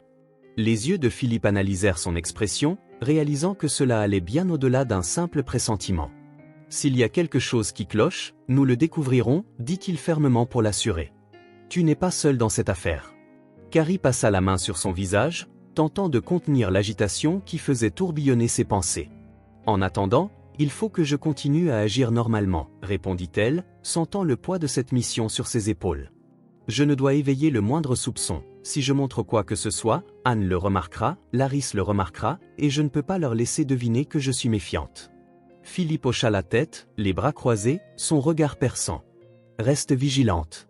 Si le comportement d'Anthony change, s'il montre des symptômes étranges, préviens-moi immédiatement. Tu sais que certains médicaments peuvent provoquer des effets secondaires dangereux, surtout chez les enfants. Et si c'est quelque chose qu'il ne devrait pas prendre, il faut agir vite.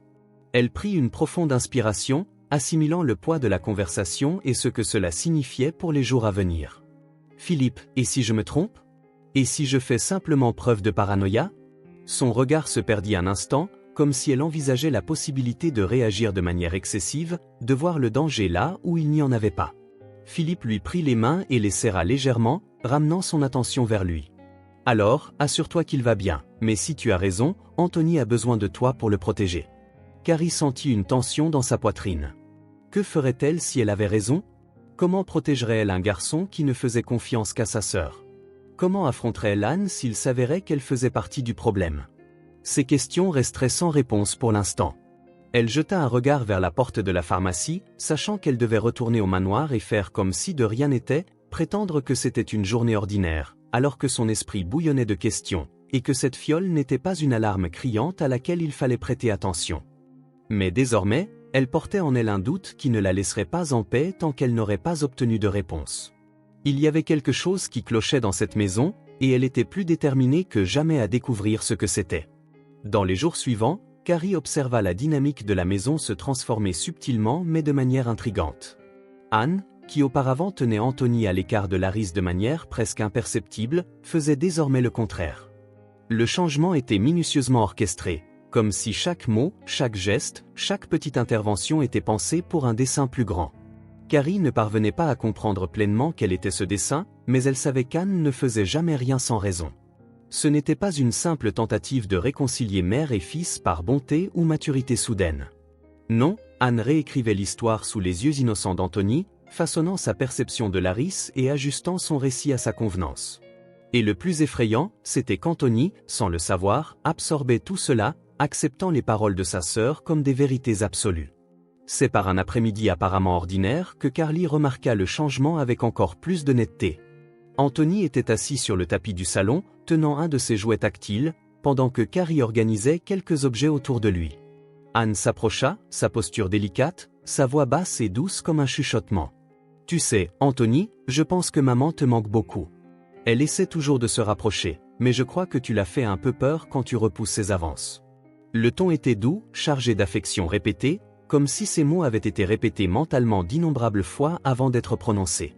Anthony, de son côté, resta silencieux quelques instants, fronçant le petit visage, comme s'il essayait d'organiser les pensées confuses que sa sœur venait d'implanter. « Maman m'a quitté », dit-il d'une voix hésitante, avec une once de doute mêlée à la conviction fragile de quelqu'un s'accrochant à une vérité imposée depuis longtemps.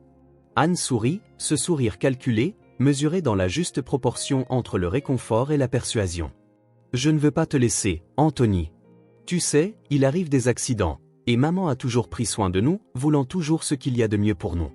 Peut-être t'es-tu embrouillé, peut-être s'agit-il d'un malentendu. » Carly retint son souffle.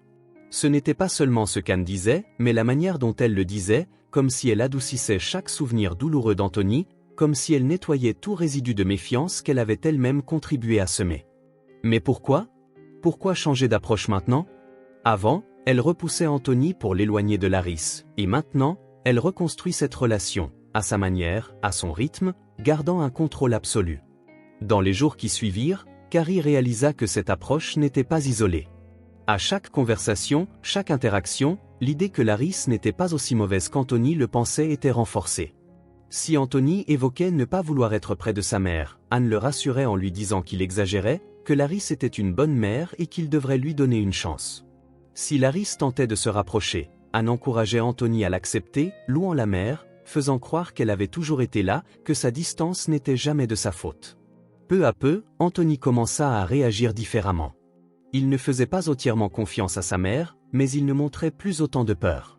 Carrie, quant à elle, n'arrivait pas à se convaincre que tout cela était une tentative sincère de réconciliation. Non, il y avait quelque chose de plus grand, quelque chose qu'Anne orchestrerait avec une précision chirurgicale. Mais dans quel but? Que espérait-elle changer dans l'esprit de son frère? Le soir, allongée dans son lit, Carrie prenait son téléphone et envoyait des messages à Philippe, comme si mettre ses pensées par écrit pouvait l'aider à les organiser. Je pense qu'elle change de stratégie. Avant, elle le faisait rejeter sa mère, et maintenant, elle essaie de lui faire croire qu'elle n'a jamais été mauvaise. Cela n'a pas de sens? La réponse de Philippe ne se fit pas attendre. Peut-être a-t-elle réalisé qu'elle avait exagéré et qu'elle tente de réparer les choses, ou peut-être cela fait-il partie d'un plan plus vaste. Carly fronça les sourcils, mordillant sa lèvre inférieure. Mais pourquoi maintenant, tout d'un coup? Pourquoi décide-t-elle de changer tout ce qu'elle avait implanté dans son esprit? Ce n'est pas une erreur, elle essaie de corriger quelque chose qui semble planifié de longue date. Cette fois, Philippe mit un peu plus de temps à répondre. Quand le message arriva enfin, son ton était direct mais chargé d'inquiétude. Fais attention, quand quelque chose semble trop beau pour être vrai, c'est souvent le cas. Carly serra son téléphone plus fort, ressentant une profonde inquiétude monter en elle. Et si Philippe avait raison? Et si Anne manipulait tout le monde d'une manière encore plus subtile? Avant, son contrôle s'exerçait par le détachement et la peur, maintenant c'est par l'affection et la proximité. Mais quel est son véritable objectif? Carrie devait le découvrir, et il le fallait avant qu'il ne soit trop tard. La maison était silencieuse cette nuit-là, mais le poids de la conversation à venir semblait résonner dans les couloirs vides. Carly se rendit lentement au bureau de Laris, tentant de comprendre pourquoi elle avait été convoquée si tard. Depuis qu'elle travaillait là, elle avait été témoin de changements inattendus dans la dynamique familiale, mais la transformation d'Anne ces dernières semaines était la plus énigmatique de toutes. La jeune fille qui méprisait autrefois sa mère semblait maintenant vouloir se rapprocher à tout prix, et ce revirement soudain la laissait nerveuse. Elle savait qu'il y avait quelque chose de plus derrière cette attitude, quelque chose qu'elle ne parvenait pas encore à saisir entièrement. Dès qu'elle ouvrit la porte du bureau, elle trouva Laris assise derrière le bureau, les yeux baissés, comme plongée dans de profondes pensées. La femme avait l'air fatiguée, le visage marqué par des lignes d'inquiétude, et lorsqu'elle releva les yeux vers Carrie, une gravité inhabituelle s'y lisait. La conversation entre Laris et Carrie se déroula avec un poids qui semblait remplir tout le bureau. Laris regardait ses mains entrelacées, respirant profondément comme si elle devait rassembler des forces pour continuer. « J'ai toujours été une femme forte, Carrie. J'ai toujours fait tout ce que je pouvais pour que mes enfants ne manquent de rien, mais le temps est impitoyable, je vieillis et je sais qu'il ne me reste que peu d'années. Ma santé n'est plus ce qu'elle était et je dois m'assurer que tout soit réglé avant de partir. » Ces mots portaient un poids qui résonnait dans le silence du bureau. « Laris, es-tu malade ?» demanda Carrie, la voix plus basse qu'elle ne l'aurait voulu, pleine de sincère inquiétude. Laris releva les yeux vers Carrie, un sourire fatigué se dessinant sur ses lèvres. « Je ne suis pas malade, mais je ne vais pas bien non plus.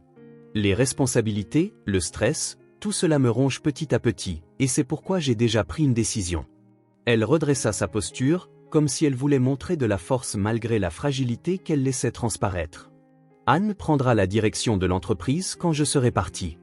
Elle a déjà 18 ans et est préparée pour cela. » La déclaration fut faite avec une telle assurance que Carrie hésita presque à la contester, mais son instinct la fit douter. « Mais Laris, es-tu sûre qu'Anne est prête?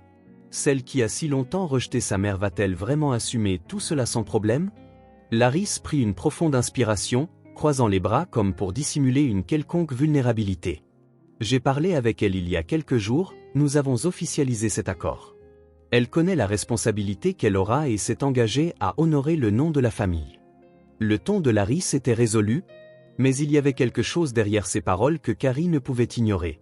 Un léger tremblement dans sa voix, un regard lointain, comme si, au fond d'elle-même, elle n'était pas complètement convaincue. Le silence persistait entre elle et Carrie ressentait le besoin d'insister. « Anne a beaucoup changé ces derniers jours. Avant, on aurait dit qu'elle tenait à garder ses distances avec toi, et maintenant, soudainement, elle est si présente. Ça ne te fait pas peur ?» Laris hésita un instant, détournant le regard vers la fenêtre. « J'y ai beaucoup réfléchi, Carrie.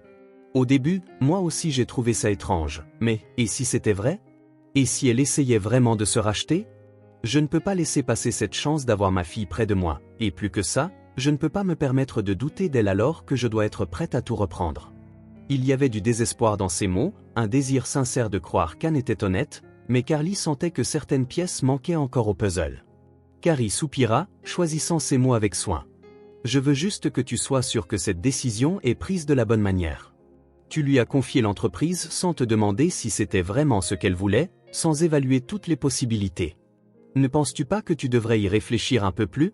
Laris fronça les sourcils, un léger malaise se dessinant sur son visage. « Carrie, j'ai pris cette décision parce que j'en ai besoin.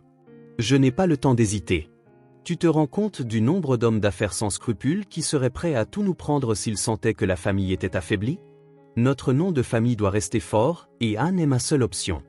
Carrie comprit qu'insister serait vain. Laris avait déjà fait son choix et rien de ce qu'elle dirait ne pourrait le changer, mais quelque chose en elle refusait de la laisser tranquille. Anne était étrangement sereine face à cette décision. S'attendait-elle déjà à cela? Est-ce ce qu'elle voulait depuis le début, ou bien avait-elle été poussée à agir ainsi? Carly sentit un frisson lui parcourir l'échine en envisageant cette possibilité. Si c'est ce que tu as décidé, j'espère que tout ira bien, mais s'il te plaît, reste vigilante. Parfois, les changements les plus inattendus cachent des intentions que l'on ne perçoit pas tout de suite. Laris ne répondit pas immédiatement, se contentant de fixer Carly longuement avant de baisser le regard. La nuit avançait, et Carly quitta le bureau en ayant l'impression de porter un poids supplémentaire sur ses épaules. Quelque chose clochait, elle en était sûre, mais comment le prouver? Comment démontrer que le revirement soudain d'Anne n'était pas le fruit d'une simple maturation, mais bien de quelque chose de plus profond? En arpentant les couloirs silencieux du manoir, elle ressentait en elle une inquiétude grandissante. Elle devait rester sur ses gardes. Anne avait déjà montré qu'il était capable de manipulation, et maintenant il était sur le point d'acquérir un pouvoir qui pourrait tout changer. Que se passerait-il lorsque Laris ne serait plus là pour veiller à ce que tout reste comme il se doit? Le lendemain matin arriva avec une étrange lourdeur dans la poitrine de Carrie. Elle n'avait pas bien dormi, la conversation avec Laris résonnant dans son esprit, apportant doute et agitation qu'elle ne pouvait ignorer.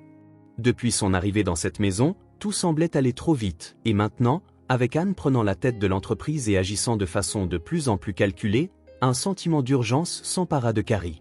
Lorsque son téléphone vibra sur la table de nuit, un frisson lui parcourut l'échine.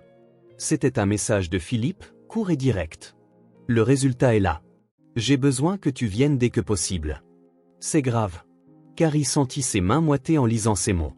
Le temps passé à attendre ce résultat avait été tortueux, mais maintenant qu'il était enfin arrivé, une partie d'elle craignait de découvrir la vérité. Au fond d'elle, elle savait déjà que quelque chose n'allait pas, mais la confirmation rendait tout cela terriblement réel. Prenant une profonde inspiration, elle se rhabilla rapidement et quitta le manoir sans prévenir personne. Le chemin vers la pharmacie lui parut plus long que d'habitude, chaque pas chargé d'anxiété et d'appréhension quant à ce qu'elle allait entendre. Dès qu'elle poussa la porte vitrée de la pharmacie, elle trouva Philippe derrière le comptoir, tenant une enveloppe blanche, l'expression tendue. « J'avais besoin de te voir en personne pour te remettre ça », dit-il d'une voix basse, grave, chargée d'une solennité qu'elle n'avait jamais entendue auparavant. Il fit glisser l'enveloppe sur le comptoir, regardant Carly la prendre d'une main tremblante. « Qu'est-ce qu'il y a dedans, Philippe ?» La question, faible, presque enfantine, sembla échapper à sa voix. Philippe soupira, posant ses mains sur le comptoir en la fixant du regard. « Ce n'est pas un remède ordinaire, ce n'est pas quelque chose qui devrait être administré sans une raison très, très sérieuse. » Il passa une main sur son visage comme pour chercher ses mots. « Cela peut détruire quelqu'un s'il est mal utilisé. » Carly sentit son cœur s'emballer alors qu'elle déchirait l'enveloppe et en sortait le rapport. Ses yeux parcoururent les termes techniques et compliqués, mais ce qui la frappa réellement fut l'observation finale du laboratoire. Une utilisation prolongée peut causer une dégénérescence neurologique sévère, entraînant une perte permanente de la vision et des lésions cérébrales irréversibles. Ses mains se mirent à trembler. « Philippe, tu me dis que c'est pour cela qu'Anthony est dans l'état où il se trouve? Qu'il aurait pu devenir aveugle à cause de ça? » Elle sentit un nœud se former dans sa gorge en prononçant ces mots, comme si le simple fait de les dire rendait tout encore plus réel. Philippe hocha la tête, le visage empreint d'inquiétude. Cette substance, même en petite dose fréquente, peut induire des symptômes neurologiques irréversibles avec le temps. Si Anthony en a pris depuis longtemps, je ne connais pas les conséquences exactes, mais la cécité est une possibilité bien réelle. Ce composé détruit la capacité du cerveau à traiter les stimuli visuels, faisant de la perte de vision l'un des premiers symptômes. Si cela est arrivé à Anthony, c'est peut-être intentionnel. Carrie serra les poings, un mélange de désespoir et d'indignation montant en elle. Qui ferait cela à un enfant et pourquoi? Son esprit cherchait désespérément des réponses, mais tout semblait n'être qu'un puzzle malsain. Quelque chose se passait dans cette maison, et maintenant, elle savait qu'elle ne pouvait plus l'ignorer. Philippe croisa les bras et la regarda gravement. La question n'est pas seulement de savoir qui ferait cela, mais pourquoi il le ferait. Si Anthony est vraiment affecté par cela, quelqu'un a un motif très fort de vouloir le garder ainsi. Ce n'est pas un accident, Carly. Ce genre de substance n'est pas administré par erreur. Carrie sentit la colère bouillonner en elle. Depuis le premier jour dans la maison, elle avait vu qu'Anthony évitait sa mère, qu'il y avait quelque chose d'anormal dans sa manière d'interagir avec Laris, et maintenant tout s'expliquait, mais la question concernant Anne persistait. Était-elle impliquée? S'agissait-il vraiment d'un plan pour éloigner Anthony de la famille et faire en sorte que la succession de l'entreprise tombe entre ses mains? Carrie serra l'enveloppe contre elle. Je dois aller au fond des choses. Il faut que je parle à Laris. Elle doit savoir ce qui se passe. Philippe hésita, la regardant avec inquiétude. Et si elle sait déjà? Et si elle y participe? Tu dois faire attention, Carrie. Ce n'est pas simplement un mensonge ou une tromperie banale. C'est sérieux. Tu pourrais être confronté à quelque chose de bien plus grand que tu ne l'imagines. Carrie avala difficilement. Au fond, elle avait déjà envisagé cette possibilité, mais la seule façon de découvrir la vérité était de confronter Laris directement. Elle prit une profonde inspiration et se redressa. Je ne peux pas faire semblant que tout cela n'arrive pas. Si Laris le sait, je dois le découvrir, et si elle ne le sait pas, je dois lui ouvrir les yeux avant qu'il ne soit trop tard. Philippe semblait encore hésitant, mais il vit la détermination dans le regard de Carly et sut qu'il ne pourrait rien lui opposer. Alors fais attention, quoi qu'il arrive, tiens-moi au courant. Ne te mets pas en danger inutilement. Carly hocha la tête, glissant l'enveloppe dans son sac avant de se retourner et de quitter la pharmacie.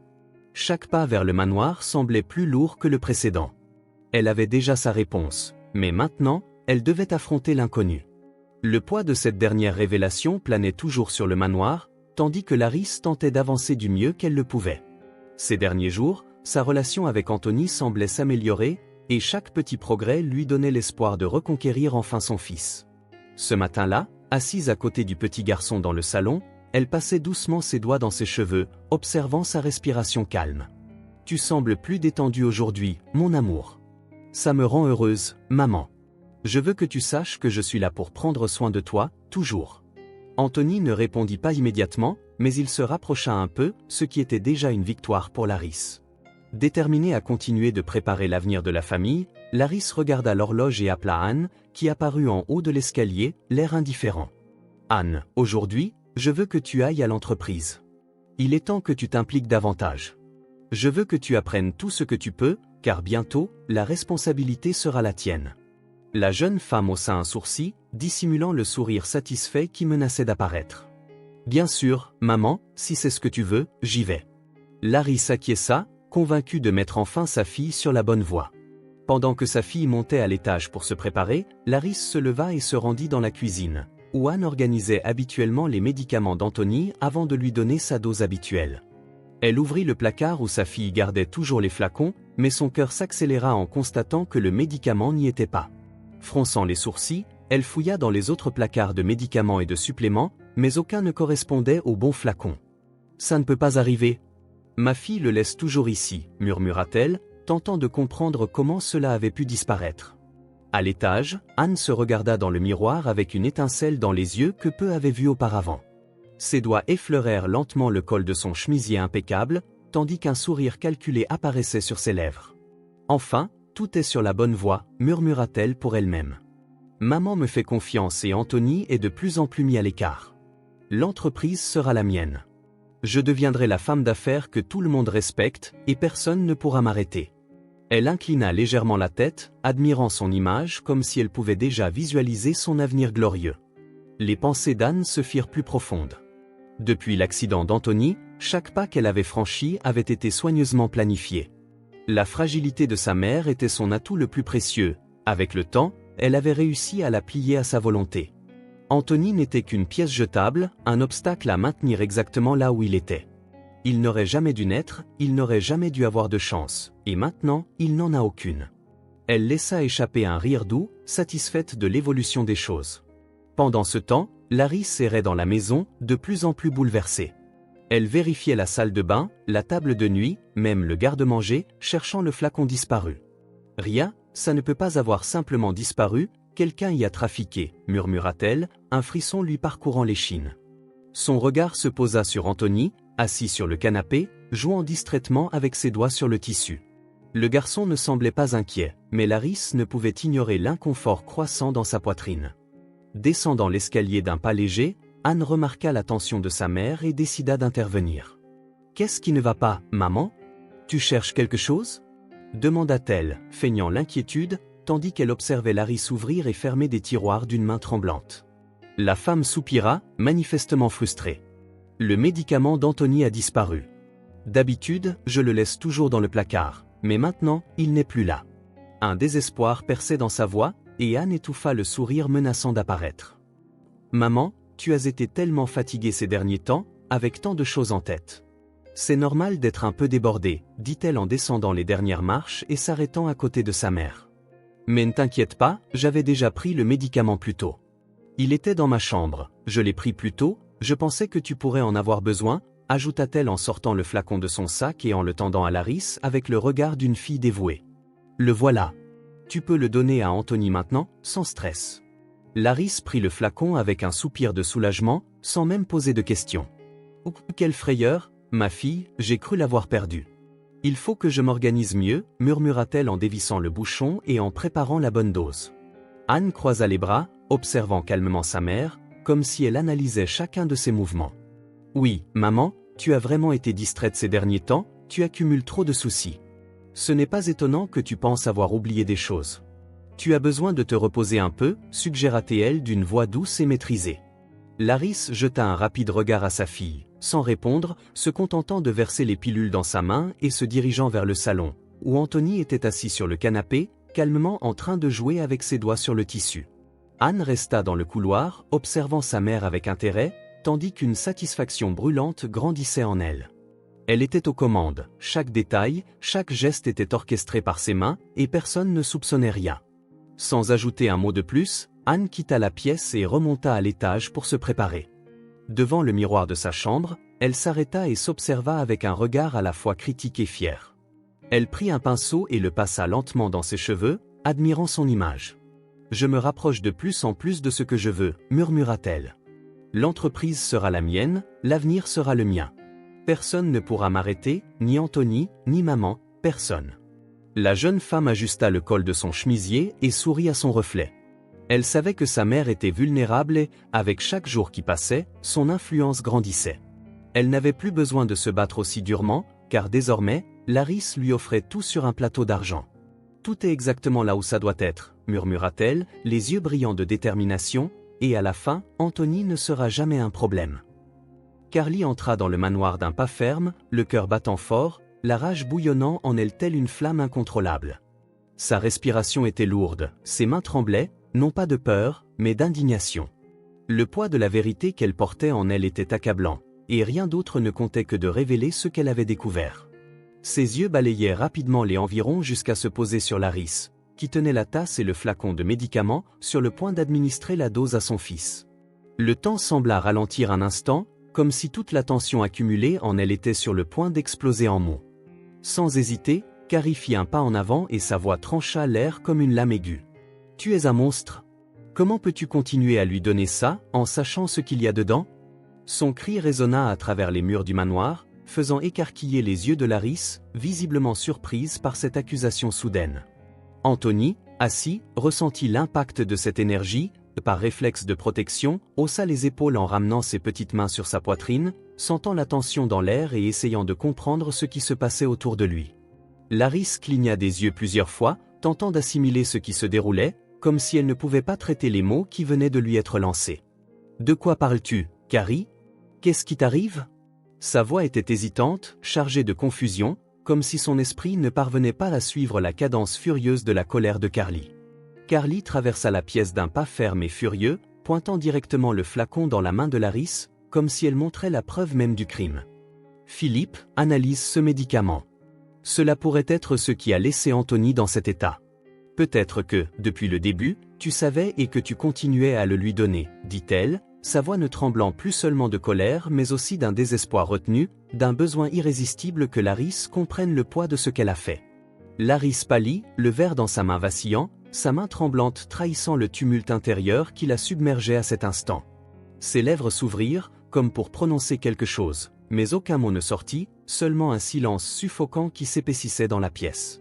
Ses yeux cherchaient désespérément une justification, une explication, n'importe quoi qui puisse la disculper face à cette accusation brutale. C'est une accusation absurde, finit-elle par dire, la voix empreinte d'incrédulité, comme si elle était en état de choc. Je ne ferai jamais de mal à mon fils. Mais son déni ne suffisait pas à calmer Carly. Elle savait déjà trop de choses, et Carrie ne voulait plus entendre d'excuses. Alors explique-moi comment ce médicament a fini entre ses mains. Dis-moi pourquoi tu n'as jamais remis en question ce que tu lui donnais. Tu fais ça à ton propre fils et tu as encore le culot de faire semblant d'être surprise. Son ton était accusateur, chaque mot semblable à une lame enfoncée dans le cœur de Laris. Anthony, petit et sans défense, tourna son visage apeuré vers les voix. Il ne comprenait pas les mots, mais il en ressentait le poids, la colère dans la voix de Carly, la peur dans l'hésitation de sa mère. Laris tenta de se lever, comme si elle voulait se défendre, mais Carrie fit un pas en avant, interrompant toute tentative d'évasion. Sa présence à cet instant était celle d'une personne qui n'accepterait plus aucun secret ni demi-vérité. Elle voulait des réponses, elle en avait besoin, et elle ne se reposerait pas tant qu'elle ne les aurait pas obtenues. Je t'ai fait confiance, Laris. Je pensais que tu étais juste perdue, confuse, mais non, tu as continué à lui donner ce poison sans jamais te poser de questions. Qu'est-ce que tu y as gagné ? Anthony te faisait confiance, et tu l'as laissé comme ça. La poitrine de Carly se gonfla puis se dégonfla rapidement, submergée par la colère et la certitude d'avoir enfin dévoilé toute la vérité.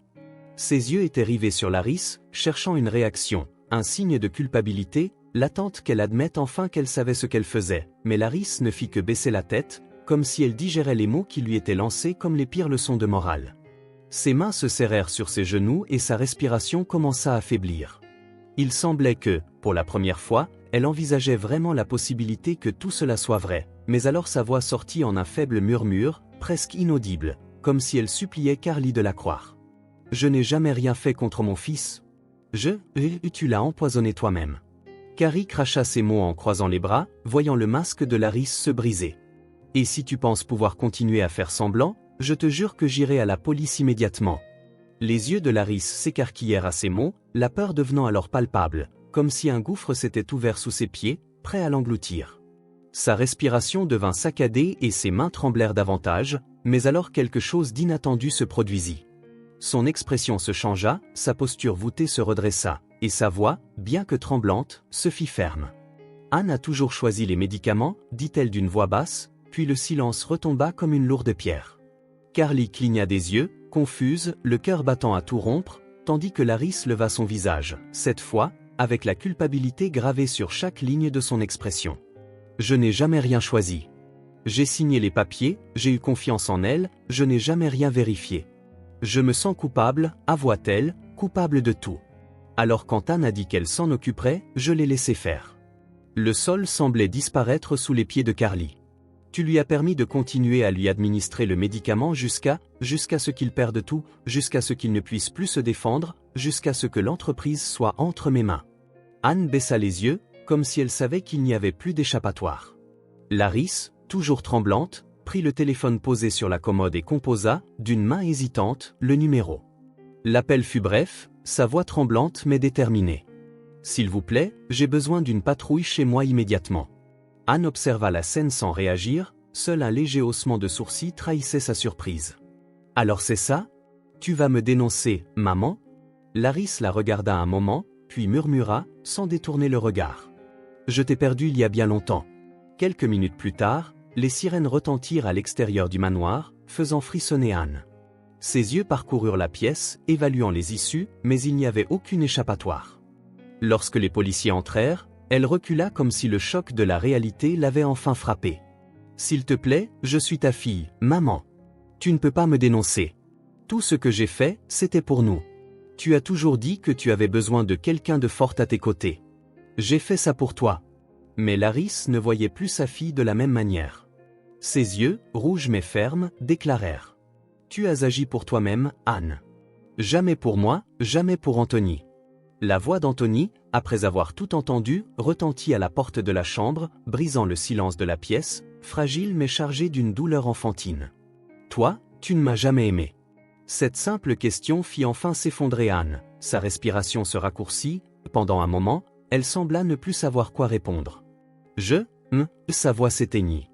Anthony, petit et vulnérable, n'attendait plus d'explications, il détourna simplement le visage, serrant la main de Laris fermement. « Je te déteste », murmura-t-il faiblement, et cela suffit à détruire la dernière chance de rédemption.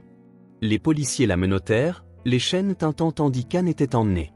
Son visage était pâle, ses yeux vides, comme si elle comprenait enfin le poids de ce qu'elle avait fait. Laris observa tout cela sans bouger, sans prononcer un mot, jusqu'à ce que sa fille disparaisse par la porte. Ce n'est qu'alors qu'elle s'effondra sur le canapé, le visage enfoui dans ses mains. « J'ai échoué, murmura-t-elle. Carrie s'agenouilla à ses côtés, lui tenant fermement le bras. « Tu as sauvé Anthony, et maintenant il faut aller de l'avant. » Dans les jours qui suivirent, la maison, autrefois un lieu étouffant, devint un havre de paix pour Anthony. Il commença à s'approcher de sa mère sans hésiter, cherchant son contact, sa présence. Laris répondit à chaque geste avec une affection qu'elle ne savait pas exprimer auparavant. « Maman, tu vas rester avec moi tous les jours ?» demanda-t-il en souriant, tenant son visage entre ses mains. « Chaque jour, mon amour. »« Rien ne nous séparera jamais, » répondit-elle. Carly décida qu'il était temps que Philippe rencontre Laris. Cet après-midi-là, elle l'emmena au manoir et Laris le salua d'une poignée de main ferme. « Tu as été essentiel pour m'aider à ouvrir les yeux. »« Merci, Philippe. » Philippe haussa les épaules en souriant. « Carrie, j'ai juste fait tout ce que je pouvais pour t'aider. » Carrie rit en croisant les bras. « Ne sois pas modeste, Philippe. Sans toi, il m'aurait fallu beaucoup plus de temps pour comprendre tout ça. » Pendant qu'ils discutaient, Anthony apparut à la porte, tenant un jouet en bois, ses yeux ne voyant toujours pas comme avant, mais il pouvait sentir la présence des gens proches. Philippe, s'agenouillant pour lui parler, demanda en souriant. « Je suis ton ami, et désormais, je suis aussi ton ami, si tu le veux. » Anthony réfléchit un instant, puis hocha la tête. « Je t'aime bien. »« Je t'aime bien, Carrie aussi, » dit-il. Laris laissa échapper un rire doux en serrant son fils dans ses bras. « Nous avons de la chance d'avoir de bonnes personnes autour de nous. » Le soleil commençait à se coucher, et pendant que Philippe et Carly se promenaient dans le jardin du manoir, il se tourna vers elle avec un sourire. « Et maintenant, tu vas rester ici ?» Carrie prit une profonde inspiration en regardant la maison qui faisait désormais partie de sa vie. « Je crois bien. Anthony a besoin de stabilité, et je pense avoir enfin trouvé un foyer. » Philippe hocha la tête, observant Laris sur le porche, Anthony assis sur ses genoux. « Vous vous êtes sauvés mutuellement, c'est beau à voir. » Le manoir, autrefois lieu de secret et d'ombre, brillait maintenant sous la lumière dorée du crépuscule. La paix était revenue, cette fois, personne ne pourrait l'enlever. Des mois s'étaient écoulés depuis l'emprisonnement d'Anne et le manoir n'était plus le même. La tension et la peur qui imprégnaient autrefois les couloirs avaient été remplacées par une sérénité réconfortante. Carly, désormais gouvernante officielle de la maison, se déplaçait avec assurance, n'étant plus simplement la nourrice qui obéissait à n'importe quel ordre. Anthony, quant à lui, montrait des progrès surprenants dans sa rééducation. Il ne voyait encore que des ombres, mais les médecins assuraient que sa vision continuait de s'améliorer. « Maman, je te vois, mais c'est comme si tu étais derrière un brouillard, » dit Anthony en serrant la main de Laris. Elle sourit, retenant ses larmes. « Cela signifie que tu vas mieux, mon amour. Continuons de nous battre. » Au fond d'elle, Laris savait qu'Anthony avait encore du mal avec le traumatisme lié à sa sœur. Il parlait rarement d'Anne, et dès que son nom était évoqué, son attitude changeait. « Est-ce qu'elle est toujours en prison, Anne ?» demanda un jour Anthony pendant le petit déjeuner. Laris échangea un rapide regard avec Carrie avant de répondre. « Oui, Anthony, et elle ne pourra plus jamais te faire de mal. » Le garçon resta silencieux quelques secondes, puis murmura. « Je ne veux plus jamais qu'elle revienne. » Ces mots pesaient lourdement sur la poitrine de Laris, qui n'osa plus l'embrasser. Pendant ce temps, en prison, Anne sentait le temps s'écouler entre ses doigts comme du sable. La nouvelle qui lui parvint était semblable à des poignards dans l'esprit. Anthony s'améliorait, cet enfant qu'elle avait condamné aux ténèbres commençait à voir à nouveau, et pire encore, s'il retrouvait la vue et prenait sa place d'héritier, Carly deviendrait sa tutrice jusqu'à ses 18 ans. « Ça ne peut pas arriver. Cette femme me vole tout ce qui devrait être à moi. » s'écria Anne, frappant la table en métal de sa cellule, tandis que ses codétenus la regardaient à distance, craignant de s'approcher. Pendant ce temps, au manoir, Anthony s'efforçait chaque jour un peu plus. Il distinguait déjà des silhouettes et des couleurs pâles, ce qui faisait battre son cœur plus fort d'espoir. « Maman, j'ai vu un petit oiseau dans l'arbre. » s'exclama-t-il un matin en courant vers Laris, qui éclata en sanglots en entendant cela.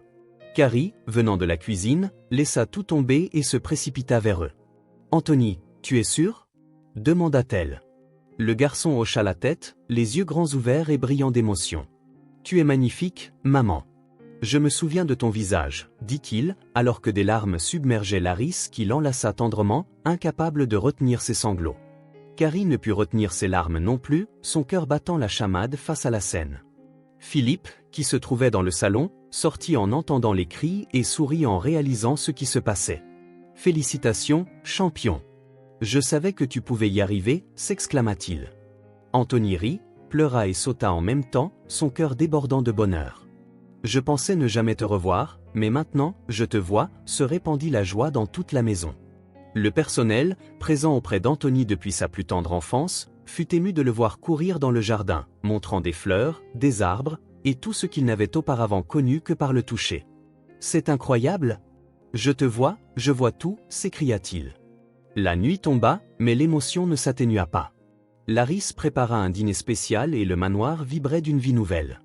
En prison, cependant, la nouvelle ne plaisait pas du tout à Anne. Elle s'attendait déjà au pire, mais voir cela imprimé dans un journal interne fut trop difficile à supporter. Anthony avait retrouvé la vue et serait l'héritier légitime de l'entreprise familiale.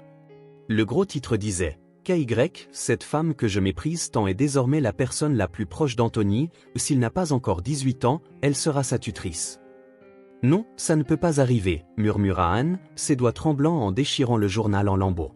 Son monde s'effondrait et elle ne pouvait rien y faire. Au manoir, Anthony s'assit à côté de Carrie et lui serra la main fermement, comme pour s'assurer qu'elle resterait toujours là. Son regard, désormais plus confiant, parcourait son visage, absorbant chaque détail qui n'était autrefois qu'une ombre. « Tu es resté avec moi quand personne d'autre ne l'était. Tu as toujours cru que je pouvais m'en sortir, » dit-il, la voix étranglée par l'émotion. Carlie sourit en serrant affectueusement les doigts du garçon. « Anthony, tu as toujours été plus fort que tu ne le crois. » Laris, assise devant eux, regardait la scène avec une boule dans la gorge. Ce n'était pas seulement de la gratitude qu'elle éprouvait envers Carrie, Anthony et elle étaient devenus inséparables, un lien qui dépassait tout ce que l'on pouvait imaginer. Anthony prit une profonde inspiration et regarda autour de lui, absorbant le salon où il avait grandi, le mobilier qui n'était autrefois que des formes indéfinies. Il laissa échapper un rire doux et dit à Laris : « Maman, notre maison est magnifique. » Laris laissa échapper une larme, prenant les mains de son fils et les serrant fort. « Et maintenant, tu vois tout, mon amour, tout ce qui t'a toujours entouré. » Anthony sourit, mais ses yeux étaient encore humides. « Je pensais connaître cette maison, mais maintenant c'est différent. Maintenant, je vois vraiment,